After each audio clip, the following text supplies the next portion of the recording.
민동기 김용민의 미디어 토크입니다. 2시간 프로그램으로 그동안 함께 했는데 다음 주 6월 3일 국민TV 라디오의 그 개편과 함께 우리 프로그램은 금요일 저녁 7시 1시간으로 아주 압축을 해서 쌈박하게 여러분과 만나겠습니다. 미디어 오늘의 민동기 부장 어서 오십시오. 반갑습니다. 예, 네. 그래요. 뭐 축소됐다라든지 뭐 그렇게 생각하진 마시고 전혀 아니에요. 네, 그렇습니다. 또 게다가 또 금요일 저녁이면 또 오시는 길에 가시는 길에 생방송으로 또 함께 할 수 있다는 점, 그 점이 또 아주 좋습니다. 네. 그렇습니다. 저희 국민TV 라디오도 확대 개편을 하게 됐습니다. 확대 개편인가요? 그렇습니다. 12시간에서 18시간으로 생방송 시간대가 이제 크게 늘어나게 되는 것이고요. 네. 그래서 이제 뭐 다른 방송들은 뭐 24시간 방송하는 것도 있고 작게는 21시간 하는 데도 있습니다만은 뭐 인터넷 방송이 이 정도면은 뭐 정말 거의 뭐 그 이마트 에브리데이만큼은 아니더라도 하모니마트급 정도는 되고요. 그 얘기는 하시더라고. 예. 어떤 거? 그러니까 국민TV 지금 라디오. 네. 야, 이거 하나는 정말 잘한다. 어떤 거? 그러니까 잘하고 있다 지금. 재밌다는 얘기죠. 대단히 감사합니다. 네. 나는 근데 걱정되는 게 우리 프로그램 이름을 좀 바꿔야 된다. 민동기 김용민 그 새끼의 미디어 토크. 그 새끼의 인기가 지금 너무 치솟고 있고 왜 그 캐릭터 잡기라고 하잖아요. 그렇죠. 캐릭터가 확실히 섰어. 그 새끼는 벌써 한 번도 출연하지 않았는데도 불구하고 예 그렇습니다. 근데 지금 참 게시판에 뭐 특정인을 자꾸 거론하시는데 곤란합니다. 네. 엉뚱한 사람 자꾸 이제 이상하게 만들지 마시고. 그러니까 누군지 궁금해하지 마세요. 네. 왜 그걸 궁금해하십니까? 예. 그러니까 절대로 특정인 거명하지 마시고. 제가 지난주에 네. 그 포털에서 김용민 씨가 한번 쳤을 때 내가 그걸 쳐봤거든? 예. 정말로 연관되게 나오더라고. 얼마나 많은 분들이 그거 검색을 하셨으면. 놀랬습니다, 진짜. 예. 그 새끼 참 방송 많이 합니다. 많이 하고요. 참 실력이 늘지 않기도 쉽지 않은데. 근데 난 한 가지 궁금한 게. 그 PD들도 그걸 알 텐데. 그 방송이라든가 이런 거를 썩 잘하는 건 아니다. 이걸 방송쟁이 PD들이 모르겠어요. 아니 어떤 제정신 가진 놈이 그 사람을 돈 주고 써. 근데 그걸 참 많이 하는 거 위에서 보면 시켜서 그 꽂았겠지 뭐. 그러니까 나는 조금 내가 장담하건대 그 새끼하고 방송했던 PD들한테 앙케이트 설문지 돌려가지고 학점을 주라고 하면은 C 이상 나오지 않는다고 나는 확신합니다. 아니 저는 개인적으로 들은 적도 있습니다. 뭐라고? 아니 참 방송 못한다고. 사실 그 방송을 못하는 건요 그 개념이 이렇습니다. 그 마이크가 두려워서 혹은 마이크가 무서워요. 방송하다 보면 저도 처음에 이제 뉴스를 할 때 98년이었습니다. 그때 처음 이제 제가 있었던 극동방송은 프로듀서가 아나운서 역할도 하고 기자 역할도 했어요. 전 김용민 아나운서기도 했었어요. 그러니까, 막 뉴스를 하는데 마이크가 점점 커져. 그러더니 마이크가 나한테 다가오는 거야. 근데 내 목을 졸라. 거의 그랬었습니다. 엄청 큰 마이크였겠다. 글쎄 말이에요. 그렇게 마이크에 대한 공포심이 컸는데 근데 시간이 지나고 뭐 이 방송 저 방송 나가고 또 그렇게 하다 보니까 더 이상 뭐 방송이 근데 그게 너무 심해지면은 방송이 너무 우습게 보이면은 이종환 선생처럼 되는 수가 있습니다. 그렇죠. 고 이종환 선생님. 참 존경하는 DJ고 우리나라 참 음악 방송 역사에 참 큰 획을 그은 분이라고 생각을 합니다만은 근데 그 양반이 방송에서 하차하게 된 것이 참 뭐 이렇게 아름답진 않았어요. 솔직히 얘기해서. 더 솔직히 얘기하면 좀 많이 망가졌죠. 지금은 라디오 시대 MBC AM 라디오 방송에서 누가 게시판에다 올린 글 보고 화가 나서 인적사항 알아내가지고 그 사람한테 전화해서 막 뭐라고 했다가 그래서 하차한 거 아닙니까? 그렇죠. MBC 표준 FM은 그렇게 해서 하차를 했고 네. MBC 음악 FM 하차는 제가 산 증인입니다. 그걸 들었어요, 그 방송을. 아, 그래요? 예. 이게 무슨 기획이었냐면은 MBC FM에서 참 그 PD들이 머리가 좋아. 그 뭐냐면은 여름하면 뭐가 생각납니까? 뭐 휴가 바다. 바다. 그렇지. MBC에 수많은 계열사들이 있습니다. 네. 지방국이 있어요. 그렇죠. 바다가 있는 지방국.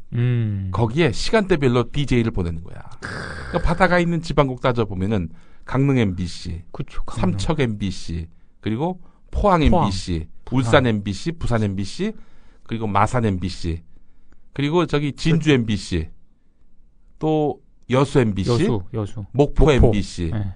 뭐 그렇습니다. 그 정도. 한 9개 되네요. 예. 이 가운데서 이제 아침 9시에 이종환의 음악살롱. 네, 여러분 안녕하십니까? 이종환입니다. 이종환의 음악살롱은 오늘 목포로 왔습니다. 이렇게 목포에 갔어, 목포에 갔는데 형님이 전날 와가지고 밤새 술을 드신 거야. 술 좋아하셨죠. 그러니까 아침 9시가 되도록 술이 안 깨진 거지. 아침 9시에 막 방송을 하는데 갑자기 그 엉뚱한 말을 하시는 거예요. 여기 목포에 유달산 있죠?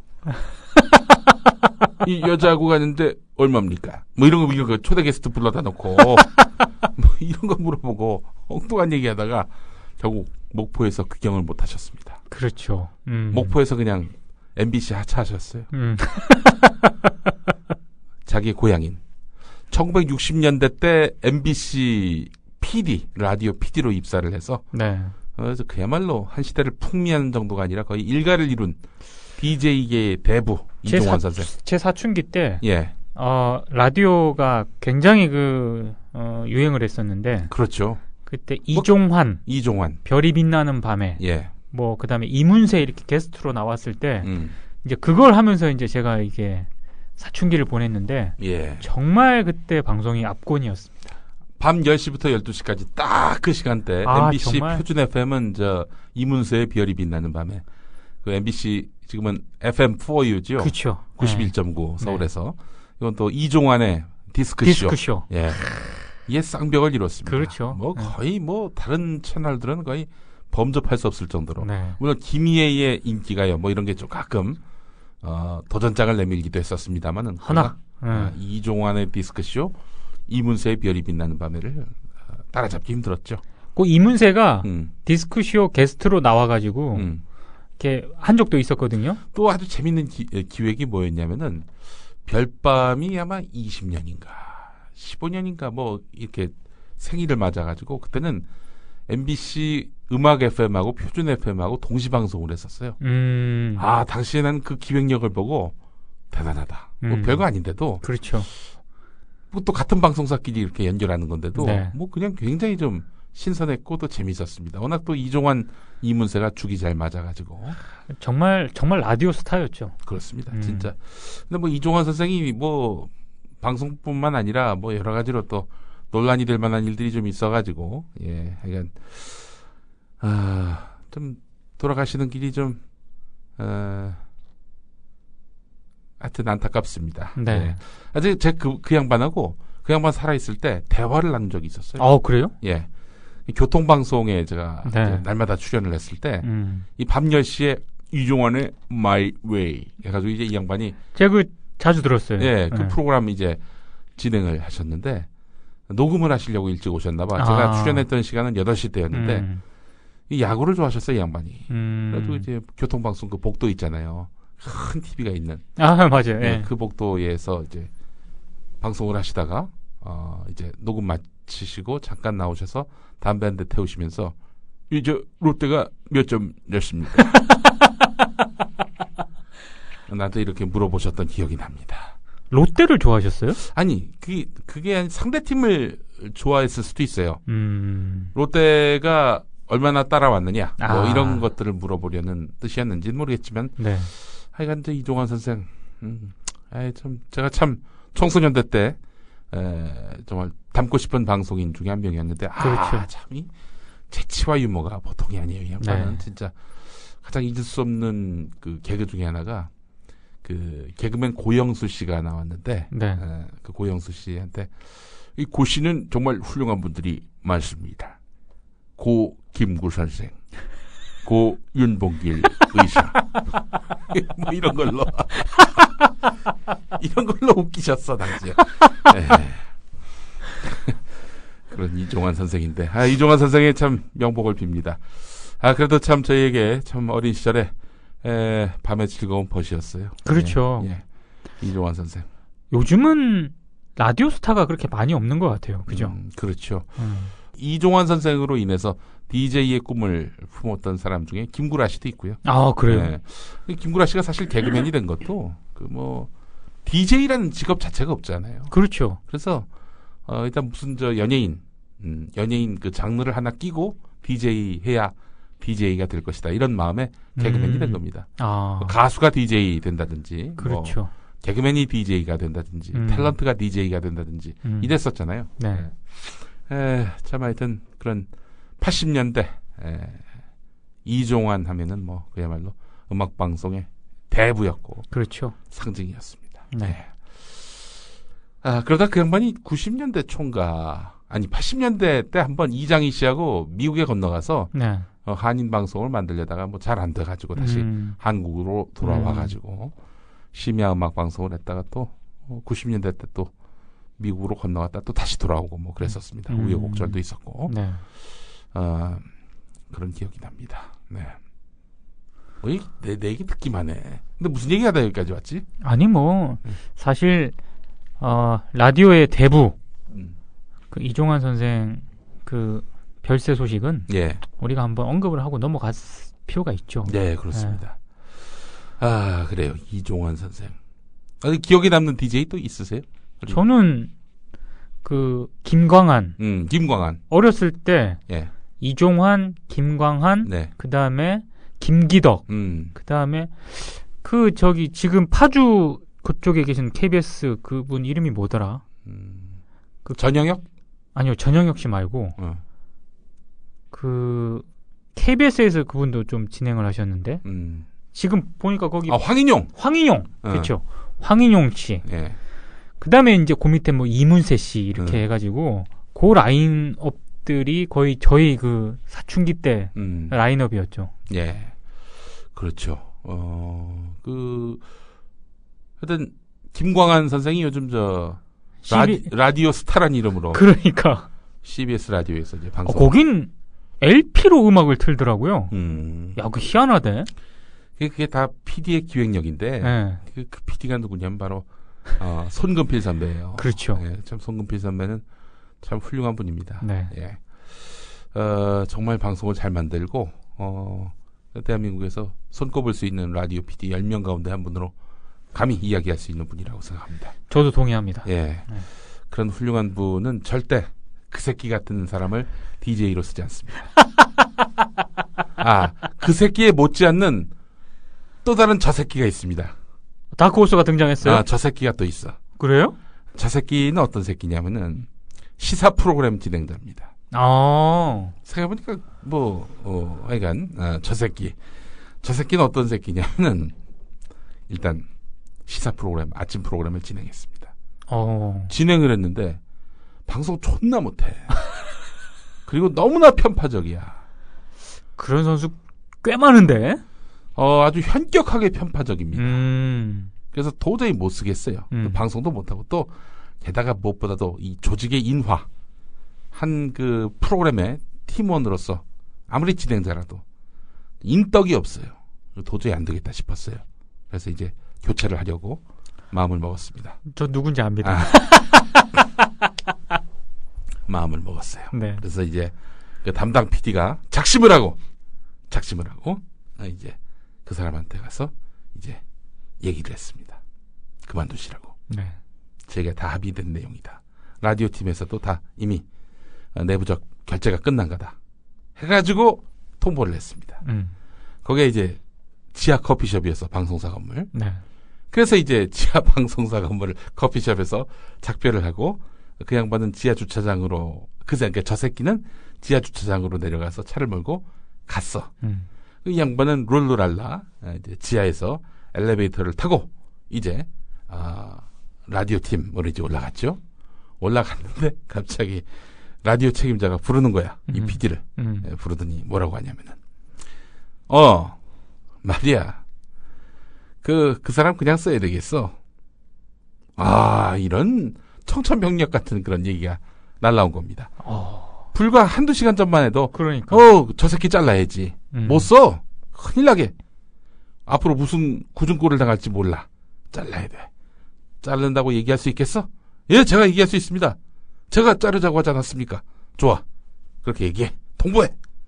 그리고 다음 주부터 당장 새 MC 쓰자고. 뭐 이렇게 했었어. 네. 근데 그 이야기를 한 사람이 불과 몇 시간 뒤에 그 사람 다시 갖다 쓰라고. 저 새끼 다시 갖다 쓰라고. 고공 플레이를 했구만. 고공 플레이 했지. 그 전문 표현 나온다, 여기서. 그러니까 이제 저 새끼가 다니는 회사가 있습니다. 그렇죠. 언론사예요. 네.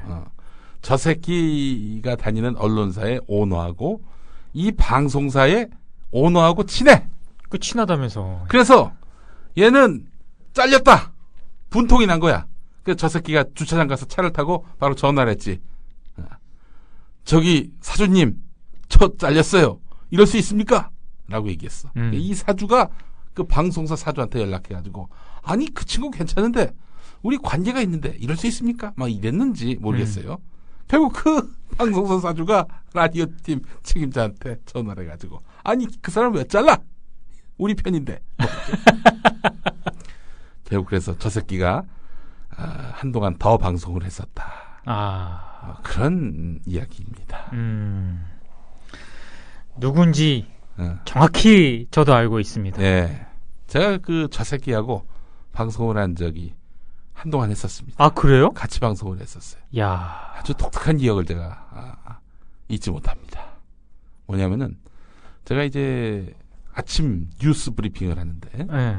통상 저에게 할당된 시간이 13분이었습니다. 보통 그렇게 하죠. 13분. 13분 중에 제가 한번 재봤어요. 이 13분 동안 내가 몇 분이나 이야기를 했나. 이외에 시계를 갖고 쟀어. 투시계로. 봤더니 내가 이야기한 게 4분이 조금 넘어. 14분 중에.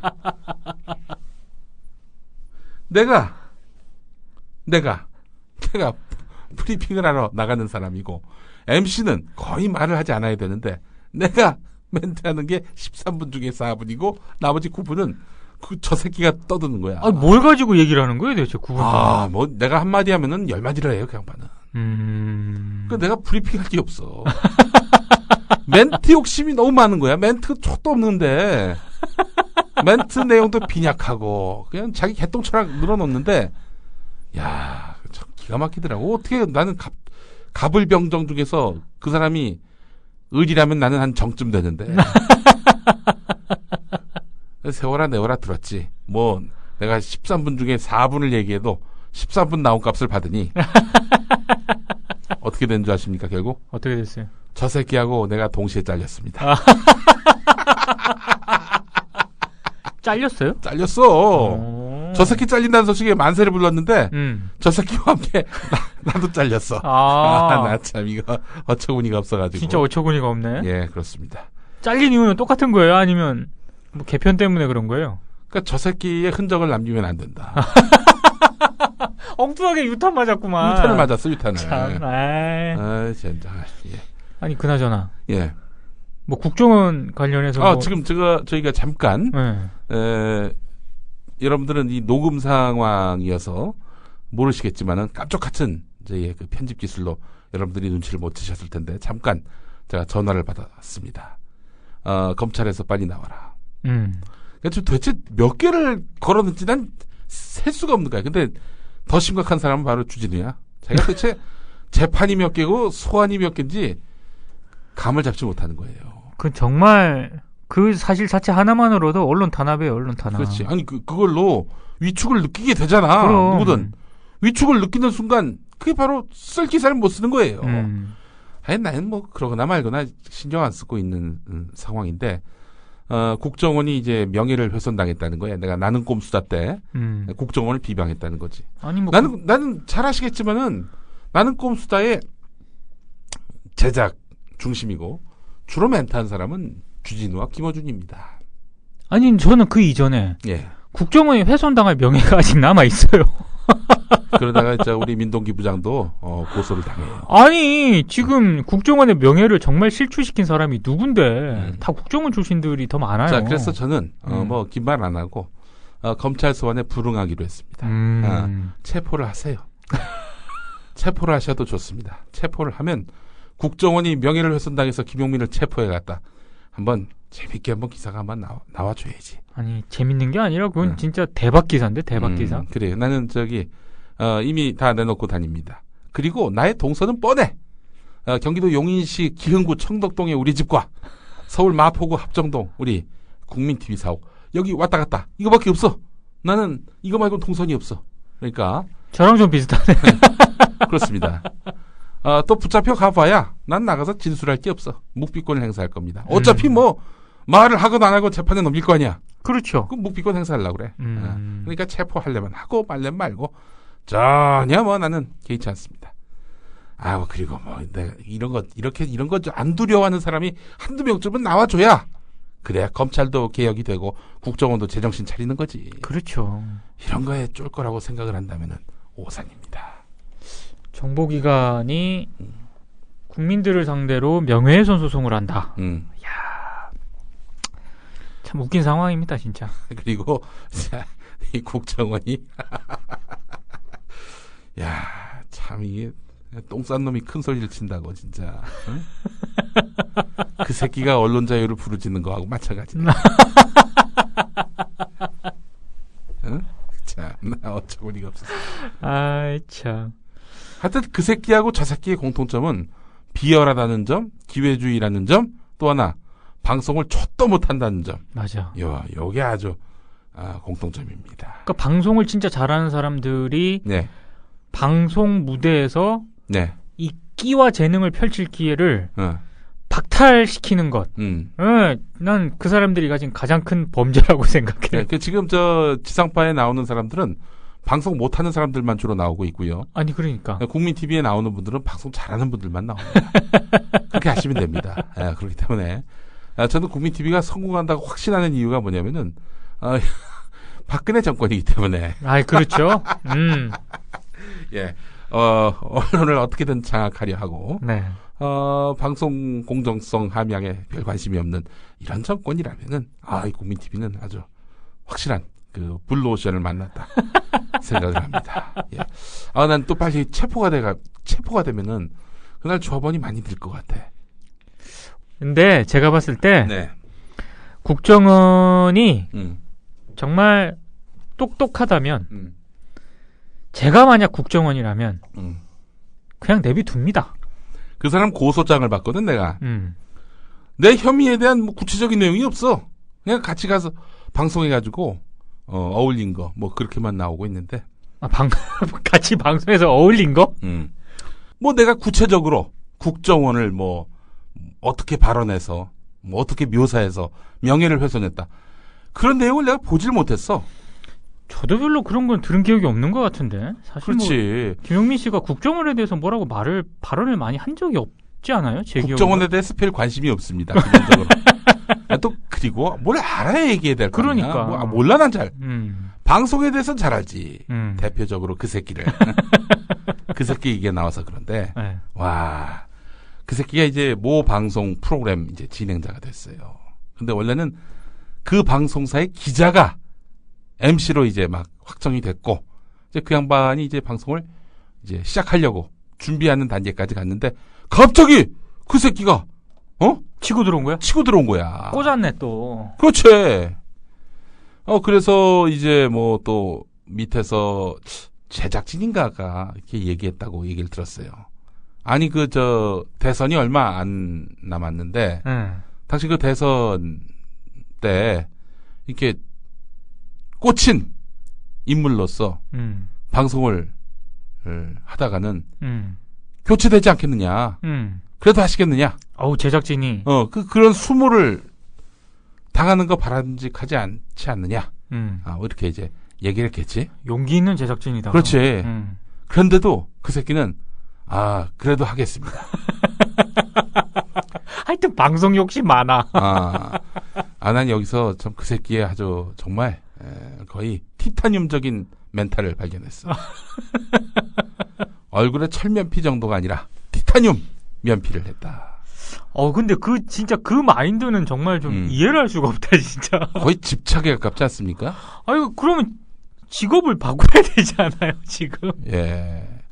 이건 이런 거 아닐까, 혹시? 방송을 너무너무 못한다는 걸 알아, 본인이. 그래서 이대로 그만두면 불명예야. 그래서 최소한 방송을 잘한다. 평균은 한다.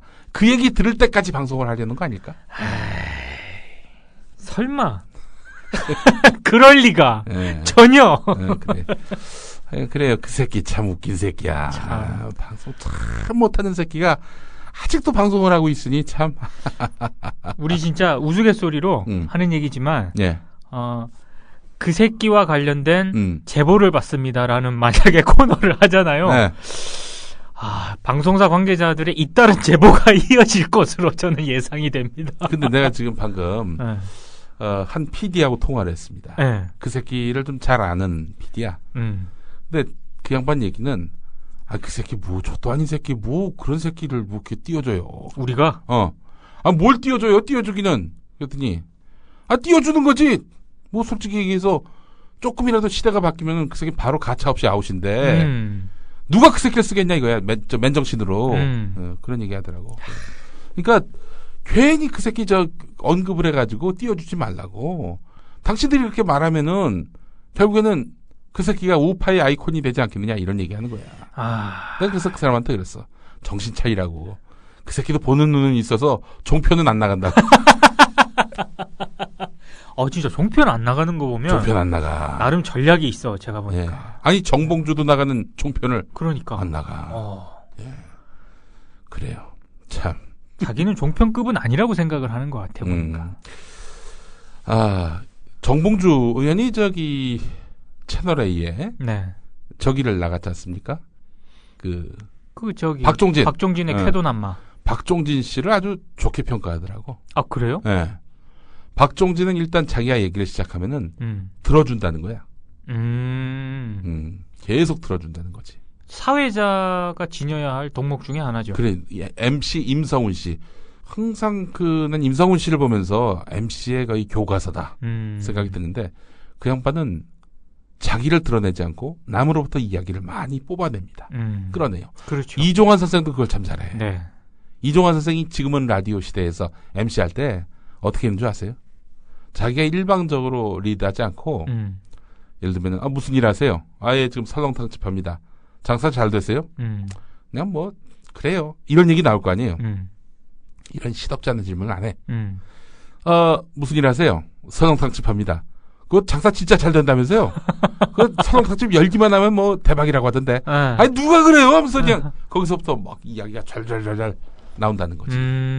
이종환식의 그 이야기 끌어내기. 근데 임성훈 씨 같은 경우에는 임성훈 씨는 또 다른 방면으로 해서 상대방을 참 마음을 푸근하게 만들고 마음의 문을 열게끔 만드는 그 아주 마력 있고 능력 있는 양반이에요. 그렇죠. 근데 재미있는 일이 있는데 모 개그맨이 있었습니다. 개그맨 김학도 씨한테 들은 얘기인데 모 개그맨이 이제 TV에 나왔어요. 개그맨으로 활동하다가 별로 빛을 못 봤는데 연기로 잠깐 전업을 했는데 연기에서 대박이 터진 거야. 그래가지고 이 양반이 정말 주목을 받고 또 그렇게 해서 시청률도 그 사람이 나면 시청률이 뭐 이렇게 조금 반응이 그 사람으로 인해서 그래서 이제 부인하고 같이 임성훈입니다 프로에 나온 거예요. 딱 나왔는데 부인에게 남편 자랑을 좀 해보라고 하면은 뭐 그냥 잘잘잘잘 하잖아. 평균 우리 그 아내들은 그렇죠. 다다다다. 예, 뭐 우리 남편은 뭐 가정적이고요. 겉은 저렇게 무뚝뚝해도 마음은 정말 비단결 같고요. 뭐 그런 얘기 하잖아요. 네. 그런 립 서비스 멘트라도 나올 줄 알았는데 안 나와? 보니까 이 아내분은 뭐 죽지 못해 살지요 뭐. 그래서 임성훈 씨가 진담을 빼는 거예요. 그래서 그래도 남편 자랑할 게 있지 않겠느냐. 그러더니 자랑할 게 있긴요. 그냥 죽지 못해 산다니까요. 더 이상 이야기를 끌어낼 수가 없는 거야. 뭐 그 개그맨은 얼굴이 뭐 그냥 불그락불그락 하는 상황이었고 울그락불그락 하는 상황이었고 그래서 그 생방송이었으니까 임성훈 씨가 갑자기 그러면 후배 개그맨들은 우리 이 개그맨을 어떻게 보는지 함께 VTR을 보겠습니다. VCR을 본 거야. 근데 뭐 다른 개그맨들은 다 이렇게 칭찬을 하고 그랬는데 그렇지. 표영호 씨가 그 깝죽대잖아요. 표영호 씨가 우리 야무개 선배님은 정말 훌륭한 분이고 인격적으로 정말 저희들에게 본이 되고 후배들이 아픈 일이 있으면은 막 와서 감싸주고 안아주시고 이런 분일 줄 알았죠? 돈 밝히고요. 맨날 애들 패고 지멋대로 행동해요. VCR상에서 장난을 치려고 얘기를 했는데 이 개그맨이 V 때문에 화가 그야말로 끝까지 나 있는 상황에서 그 VCR을 보니까 이 양반이 화가 폭발한 거야. 방송 끝나자마자 개그맨실로 달려가가지고 그 자식 어딨냐고. 그 자식 어디 갔냐고. 이 소문을 듣고 이 개그맨은 잽싸게 뛴 거야. MBC였는데. 내내 뛰다가 드디어 분장실에서 붙잡혔네. 붙잡혔더니 개그맨 그 서승만 씨가 이 표영호 씨를 막 야단을 치는 거야. 이 양반이 끼어들지 못하게끔. 그래 놓고는 빨리 도망가라고. 그래서 표영호 씨를 도망을 가게 했네. 구출을 시켜줬구만. 구출을 시켜줬지. 만약 거기서 잡혔으면은 그냥 가는 거야. 그렇죠. 응급실로 가는 거야. 근데 내내 돌아다니다 결국 그 주차장에서 이제 숨었다가 밤 12시에 이제 갔겠지 하고 나왔다가 잡혔네. 아니 그때까지 기다리고 있었던 거지. 야 무서운 사람이다. 무서운 양반이야 양반. 그 개그맨이. 근데 밤 12시가 되니까 화가 다 풀린 거야. 방송은 10시 때 아침 10시 때 했고. 그렇죠. 대단한 사람이다 진짜. 12시간에 걸쳐서 그렇게 화가 계속 이어질 수는 없는 거니까. 그래서 뭐 그게 술 한잔하고 끝냈다고 하던데. 하여튼 그 임성훈 씨를 유일하게 당황하게 만들었던 그 개그맨의 부인. 그 사건 말고는 임성훈 씨는 정말 MC로서 참 의미 있는 그런 한 번도 뭐랄까요 무슨 무리를 빚는 사건을 일으키거나 뭐 혹은 잘못된 언행을 해가지고 그렇죠. 논란이 되거나 그런 적은 없었어요. 제 기억으로도 거의 없었던 것 같은데요. 자기 처신에도 뭐 그러니까. 정치적 스탠스 이런 것들 뭐가 드러나지 않게끔 행동을 했었던 거고. 네. 예, 전 임성훈 씨가 참 훌륭한 분이다 생각을 하는데 임성훈 씨가 개그맨 출신이란 거 아세요? 그래요? 예, 몰랐죠? 네. 개그맨 출신이었습니다. 응원단 출신이라는 건 알았는데. 예, 개그맨 출신입니다. 야, 개그맨들이 팔방미인이 진짜 많구나. 그렇죠. 역시 아주 여러 재능들을 가지고 있으니까. 예. 하여간 뭐 그렇습니다. 야, MC를 하려면 새끼야 임성훈쯤은 돼야지. 첫 방송도 못하면서. 임성훈은 너무 수준을 높이 잡았다. 그런가? 진짜. 알겠습니다. 예. 그래요. 야, 그 개그맨 그 사람이 더 낫다 이 새끼. 그렇게 미운 사람도 말이야. 포장마차가가지고 술 한잔 땡길 줄 아는 그런 인간미라도 있지 새끼야. 너 같은 새끼는. 아유 진짜. 근데 그거는 본인도 알 거예요. 자기를 욕하는 방송사 관계자들이 많다고 하는 걸. 진짜 그 정도는 알지 않을까? 설마 그것도 모른다 그러면은. 그러니까 자꾸 권력을 타고 내려가려고 하는 거 아니야. 그렇지. 그러면 당합니다. 그렇죠. 아니 여기 저 방송사에 있는 PD들이 기자들이 졸개야? 생각이 없어? 그 사람들은 나중에 간부로 안 올라가나? 이미 MB 정권과 박근혜 정부를 거치면서 정체가 탄로날 만큼 다 탄로가 났기 때문에 이제 숨을 데가 없어요. 바뀐 세상이 오면 아웃입니다. 아니 바뀐 세상이 아니라 박근혜가 한눈 팔아도 잘립니다. 그렇죠. 너무 너무 방송을 못하니까. 그러니까. 어느 정도 헷갈리게끔 하면은 그래도 누가 저 변호라도 해줄 거 아니야. 그렇지. 방송을 너무 못하니까 변호해줄 사람이 없는 거야. 참. 아이고 참 한심한 새끼. 불쌍하다. 그 새끼 갖고 벌써 37분을 얘기했네 우리가. 왜냐면은 그 그 새끼가 우리 프로그램의 한 축이 됐어. 그러니까. 그렇기 때문에 얘기를 할 수가 없습니다. 반응들을 봐도 그 새끼 가장 궁금해. 오늘 또 한 명의 새로운 어떤 다크호스 저 새끼를 또 소개를 해드렸습니다. 다음에 혹시 이 새끼도 나오지 않을까? 이 새끼야. 아니 이 새끼는 우리 어떤 분이 아주 강력하게 선점을 하신 게 있어가지고. 아 그래요? 이 새끼. 예. 이시성을 가진 맞아. 이새끼 전 민정당 의원을 말하는 건 아닙니다. 그래? 그 양반 별명이 그거였잖아요. 맞죠.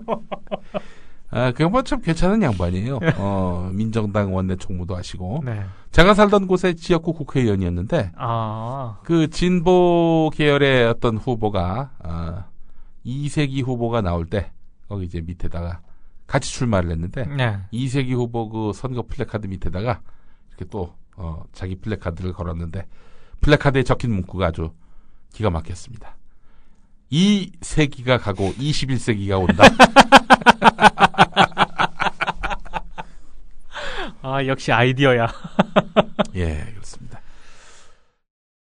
네, 저희 JTBC가 손석희 성신여대 교수를 보도 담당 사장으로 영입했습니다. 1984년 MBC 입사로 언론계에 발을 디딘 손 교수는 MBC 뉴스데스크와 100분 토론을 진행했고 2000년부터는 MBC 라디오 시사 프로그램인 손석희의 시선집중 진행을 맡아왔습니다.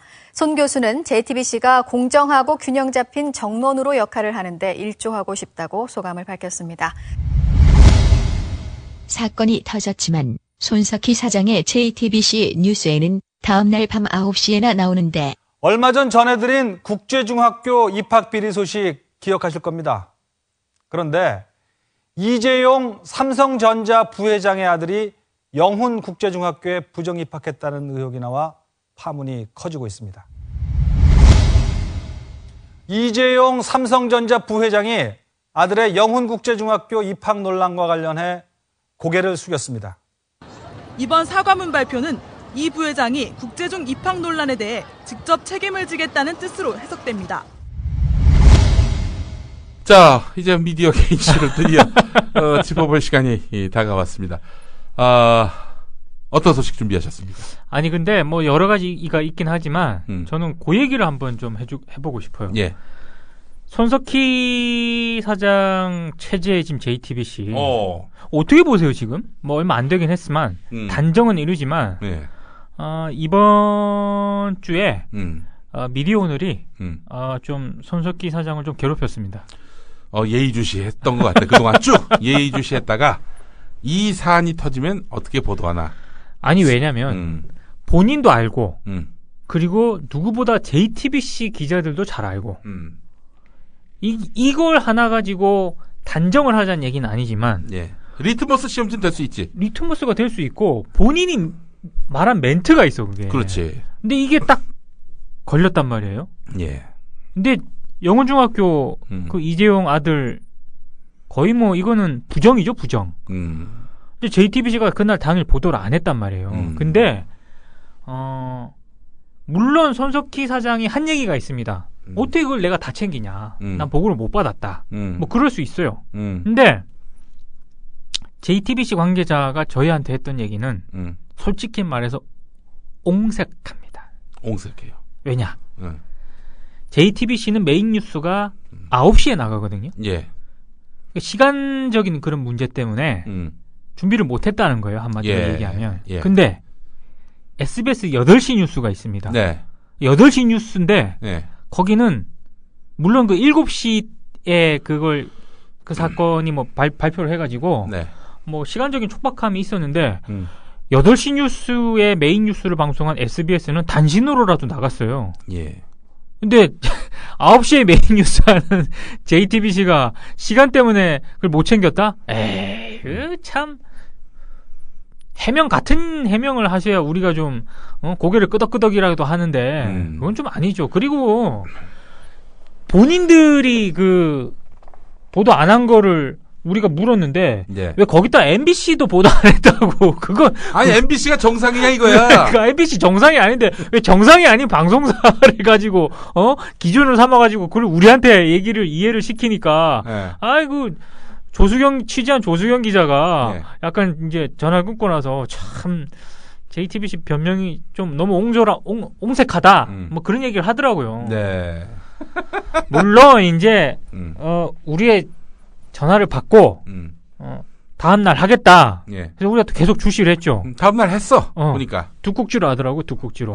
그것도 이제 CJ 바로 끝나고 메인 그 덤이 끝나고 나서 바로 하던데 저는 뭐 느낌상 손석희 사장께서 뭔가 멘트를 한번 하시지 않았을까. JTBC에서 이재용 뭐 그다음에 삼성 이런 그 비판하는 그런 리포트가 나오니까 은근히 그 새롭더만요. 하루 늦긴 했지만. 근데 뭐 이 사안 말고 예를 들면은 김용철 변호사 때처럼 그러니까. 삼성 비자금 사건 뭐 이런 것들이 터진다.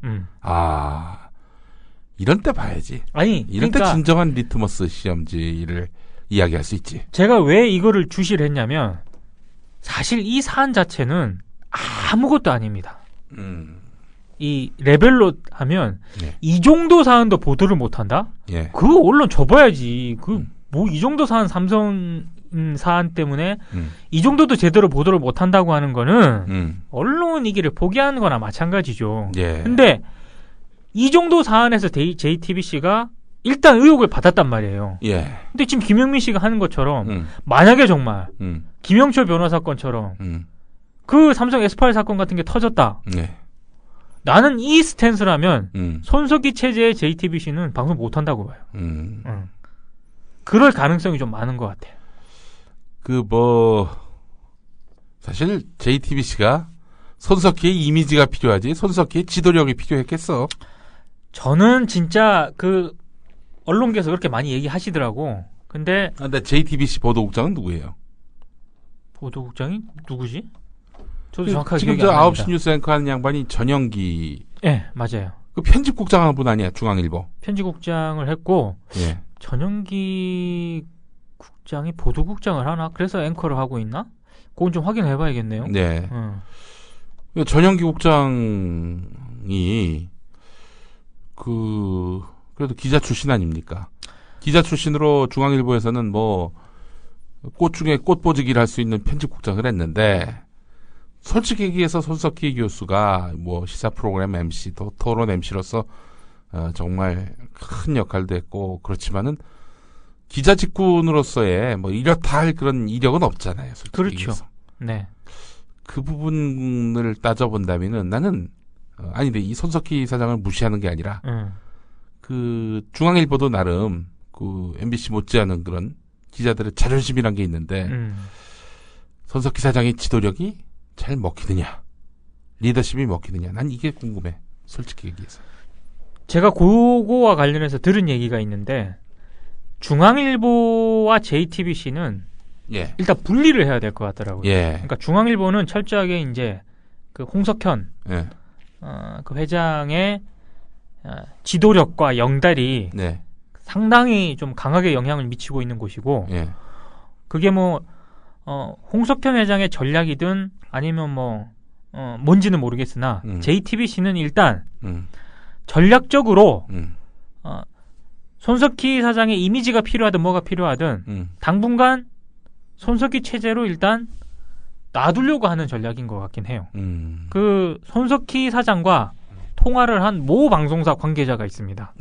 그분하고 우연찮게 저 통화를 하게 됐는데 그런 얘기를 했대요. JTBC 기자들이 자기의 눈치를 좀 보는 것 같다. 정권을 좀 자기가 진짜로 좀 행사할 수 있는 그런 분위기다. 아니 이제 간지 얼마나 됐다고. 지금 누가 그런 식으로 가더라도 전권을 행사할 수 있는 위치다라고 판단하면 눈치 보는 건 당연하지. 뭐 새로울 게 뭐 있어. 오자마자 배척할 이유도 없지 사실은. 그렇죠. 손석희 아우라라고 하는 것이 그렇죠. 그 정도의 힘은 있는데 문제는 이제 그 앞으로 민감한 사안과 관련한 보도 때 뭐 이른바 중앙일보와 JTBC의 전통이라면 전통, 관행이라면 관행, 또 구습이라면 구습 이런 것들을 갈아엎어야 될 상황에 이르렀을 때 손석희 사장의 입김이 얼마만큼 먹힐 수 있을지. 그러니까 사실 저는 요즘 그런 생각을 해요. 우리가 손석희 사장에 대해서 너무 많은 기대를 하고 있는 건 아닐까. 저는 요즘은 또 그런 생각이 들기도 하거든요. 손석희 사장이 과연 JTBC를 바꾸고 개혁을 하러 간 것일까? 그건 또 아니라는 생각이 또 요즘 들더라고. 김용민 씨 생각은 좀 어때요? 아니 뭐 나는 뭐 그 가신 거에 대해서 뭐 정말 못 가실 때를 갔다 이런 입장은 아닙니다. 네. 놀랍긴 하죠. 전에도 얘기했습니다만은 야시장 무대에 조용 PD 나타나서 노래를 한 곡 MR로 부르는 거와 같은 그러니까 그런 상황이다라고 생각이 됐고요. 의아스러운 선택이다라는 점에서 놀랍긴 하지만 뭐 그 선택에 대해서 잘못됐다 뭐 이렇게 얘기하고 싶은 마음은 없지만 손석희 교수가 왜 이 시점에서 JTBC 사장이란 자리를 그렇게 노린 것일까? 참 뭐랄까요? 정말 누가 봐도 너무나 공정한 그리고 누가 보더라도 정말 존경할 수 있을 만한 그런 위상의 언론사 사장으로 가는 거 그런 게 아니라 이미 누가 보더라도 정파적 치우침이 뚜렷한 그런 언론에 나가서 사장을 한다. 보도부문. 게다가 또 거기는 삼성을 배후에 두고 있는 그런 방송인데 종편인데 그런데 사장으로 간다. 도저히 이해를 잘 못하겠어요. 사실은 고재열 기자 시사인에 그 양반이 과거에 이제 손석희 교수하고 사장하고 언쟁을 벌인 일이 있었다고 하네요. 무슨 언쟁이냐 봤더니 무슨 여론조사를 했는데 대선인가 서울시장인가 뭐 하여간 그 조사 때 손석희 교수를 이름을 넣었나 봐요. 서울시장일 겁니다. 네. 그때 손석희 당시 교수가 고재열 기자한테 전화해서 막 이렇게 항의를 했다는 거예요. 난 출마할 생각도 없는데 왜 그렇게 넣냐고. 근데 사실은 무슨 여론조사할 때 그 후보감인 사람들한테 뭐 연락을 해서 승인을 받고 조사를 합니까? 그런 게 어디 있습니까? 근데 앞으로는 좀 넣지 말아달라 이렇게 가볍게 한마디 해도 될 일을 굉장히 상대적으로 굉장히 무겁고 거세게 했다는 거죠. 그래서 이제 고재열 기자는 이게 좀 이상하다. 문제가 있다라고 판단을 했던 거예요. 그렇게 제가 봐도 문제가 있습니다. 근데 물론 이제 그 당시만 하더라도 상황이 이해가 됐지. 방송에서 지금 공정한 위치에 서야 할 앵커 또 진행자로서 어떤 뭐 공직선거에 대한 그런 꿈을 갖고 지금 진행한다라는 오해를 사는 거 이게 싫어서 어필할 수도 있겠다 이런 생각이 드는데 죄송합니다. 그런 분이 정파적 치우침이 뚜렷한 종편의 사장으로 간다. 이해가 안 간다는 거예요. 나는 이게 기본적으로. 그러니까 그냥 우리가 알지 못하는 어떤 그 생활인으로서의 손석희 혹은 자신이 가지고 있는 꿈, 그러니까 우리가 생각하는 손석희 말고요. 본인이 생각하는 여러 가지 꿈, 뭐 그런 거를 쫓아서 간 게 아닐까. 만약에 그렇다면 우리가 손석희에 대해서 너무 많은 기대를 하고 있는 것일 수도 있다. 그냥 손석희를 놔줘야 되는 그런 상황이 아닌가. 저는 그런 생각도 들더라고.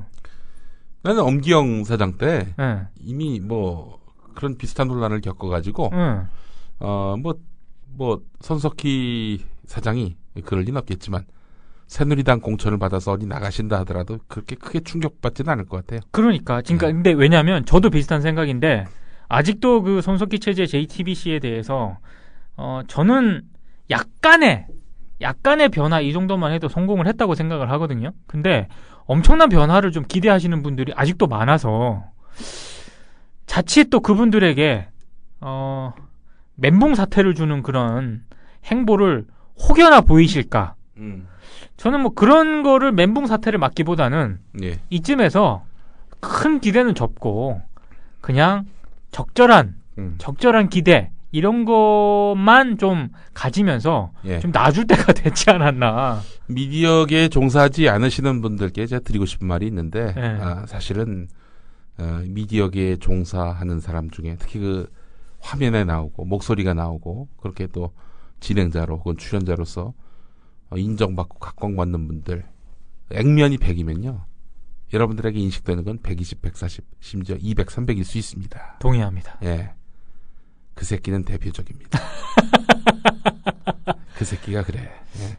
근데 그 새끼는 자기가 액면이 100이면 사람들이 140, 160 이렇게 생각할 줄 아나 봐. 그러나 80, 60이야 이 새끼.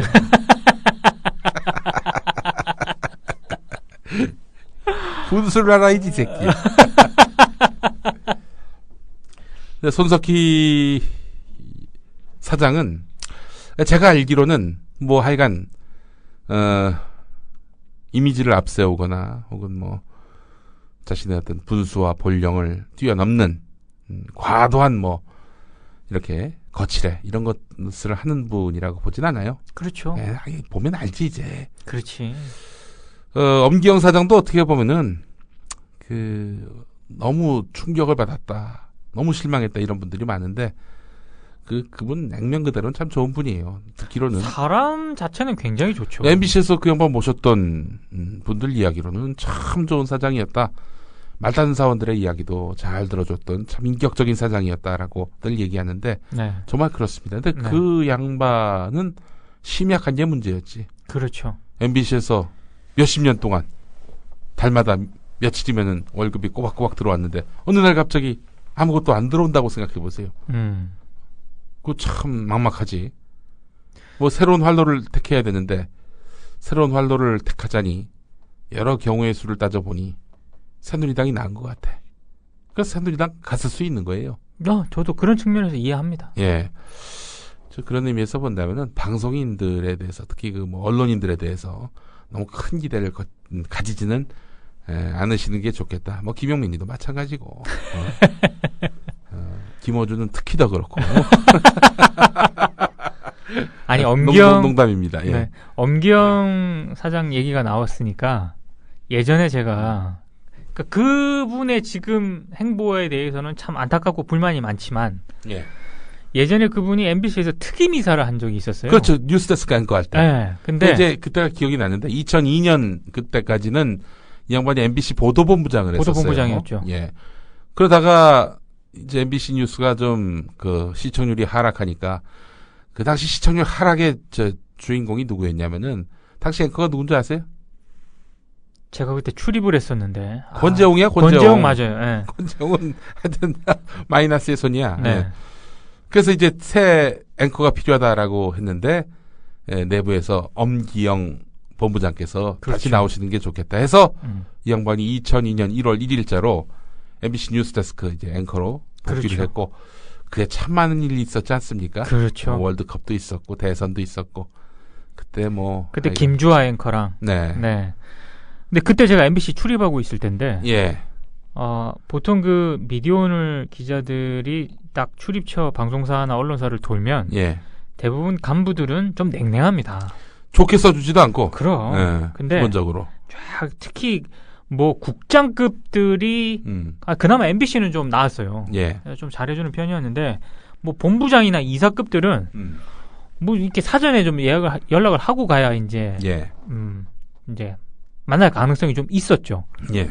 근데 이제 그 보도국 저쪽 복도 한 켠에 예. 특임 이사방에 아주 조그만한 방이 있었어요. 예.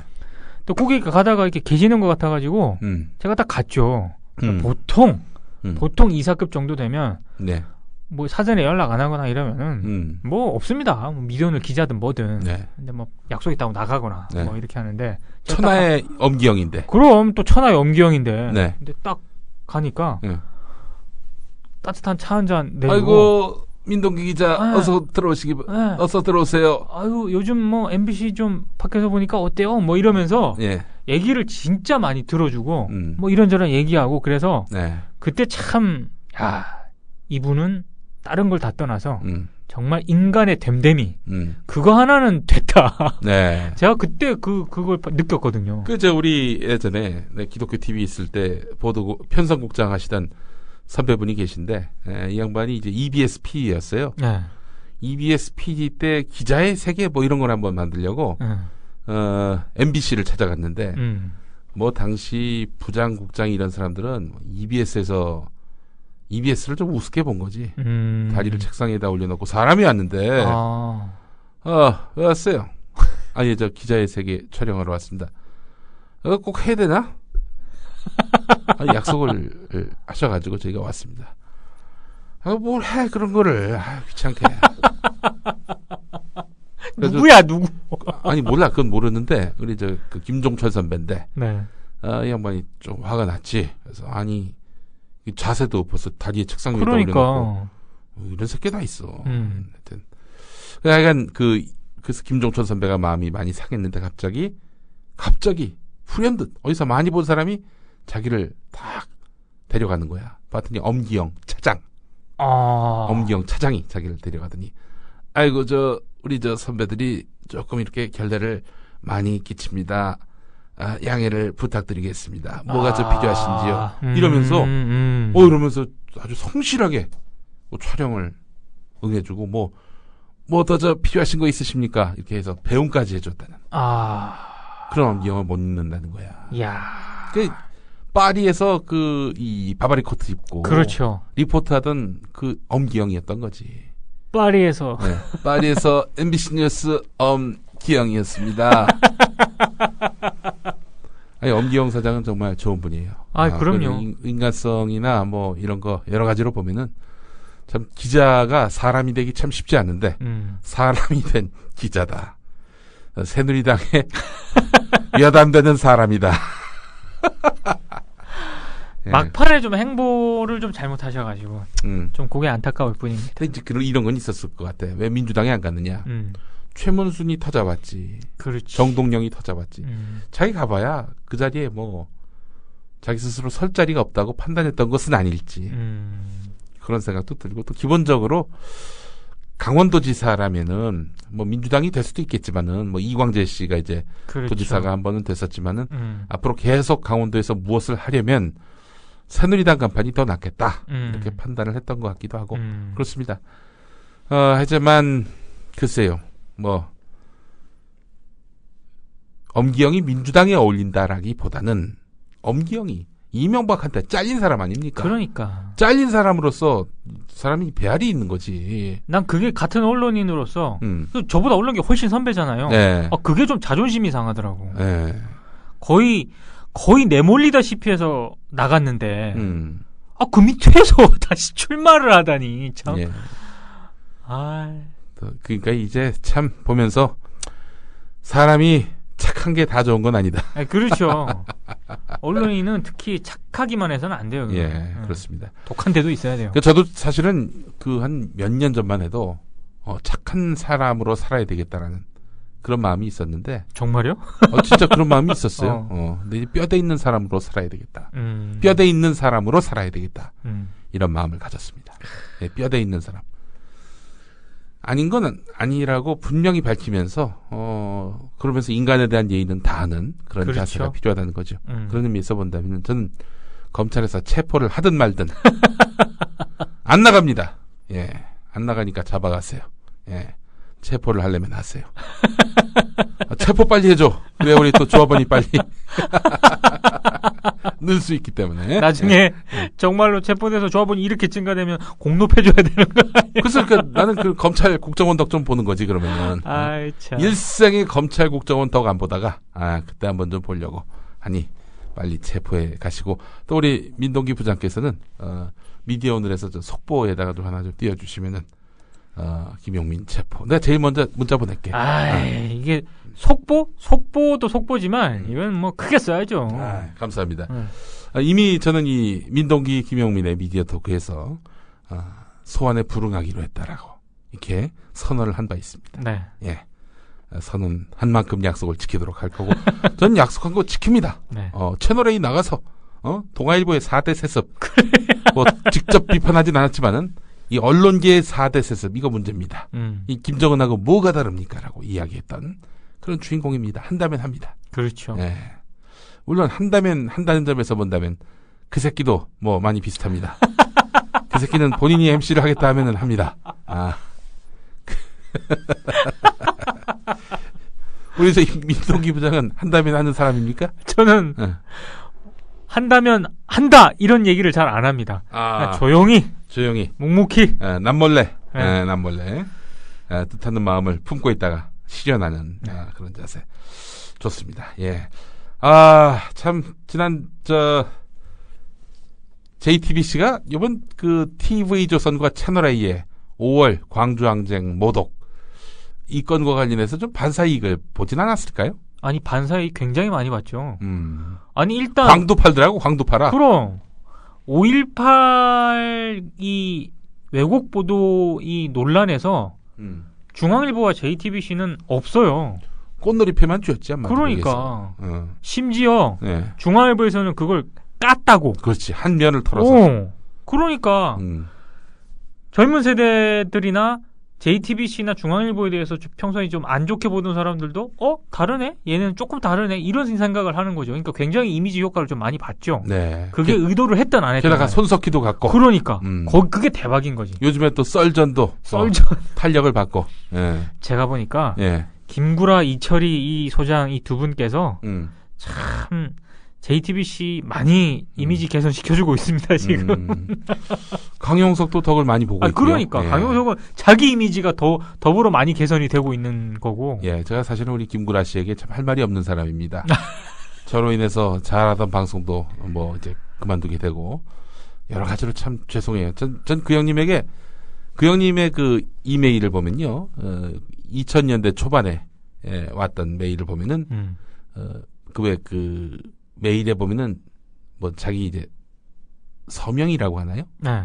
뭐 자기가 좋아하는 격언이라든지 뭐 그런 걸 항상 붙이죠. 자기 전화번호를 갖다 붙인다든지 하는데 김구라 씨의 그 이메일 서명은 이렇게 돼 있습니다. 남에게 꼭 필요한 사람이 되자.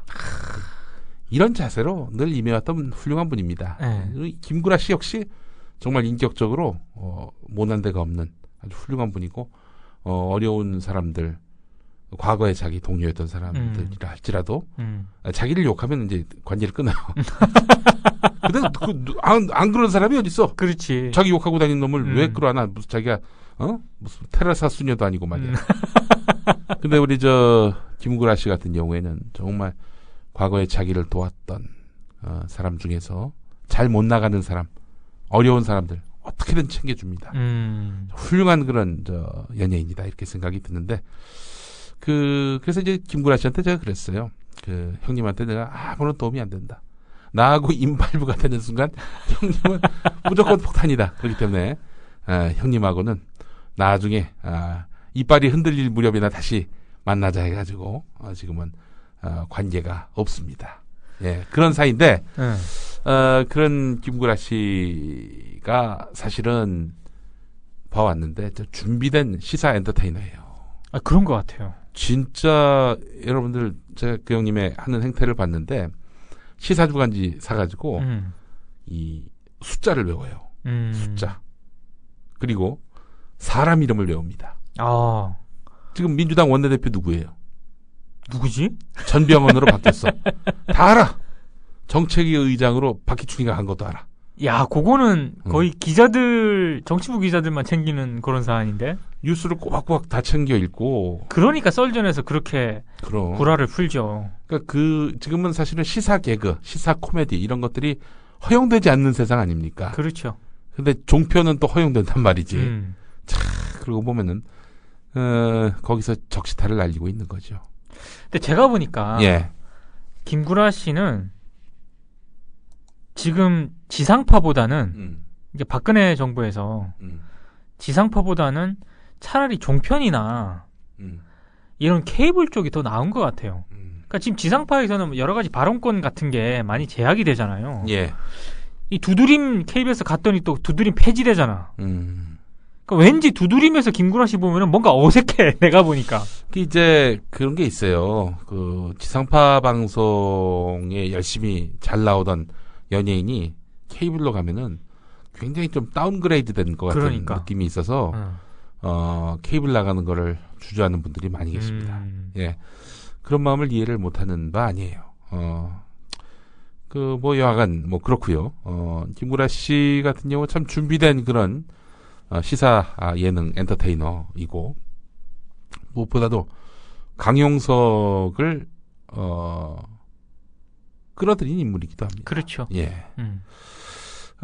네, 하여튼 저 김구라 씨에 대한 언급을 많이 하는 거는 그 형님에게 도움이 안 되고, 팬으로서, 지금은 전혀 연락을 하거나 그런 사이가 아니고, 네. 그렇습니다.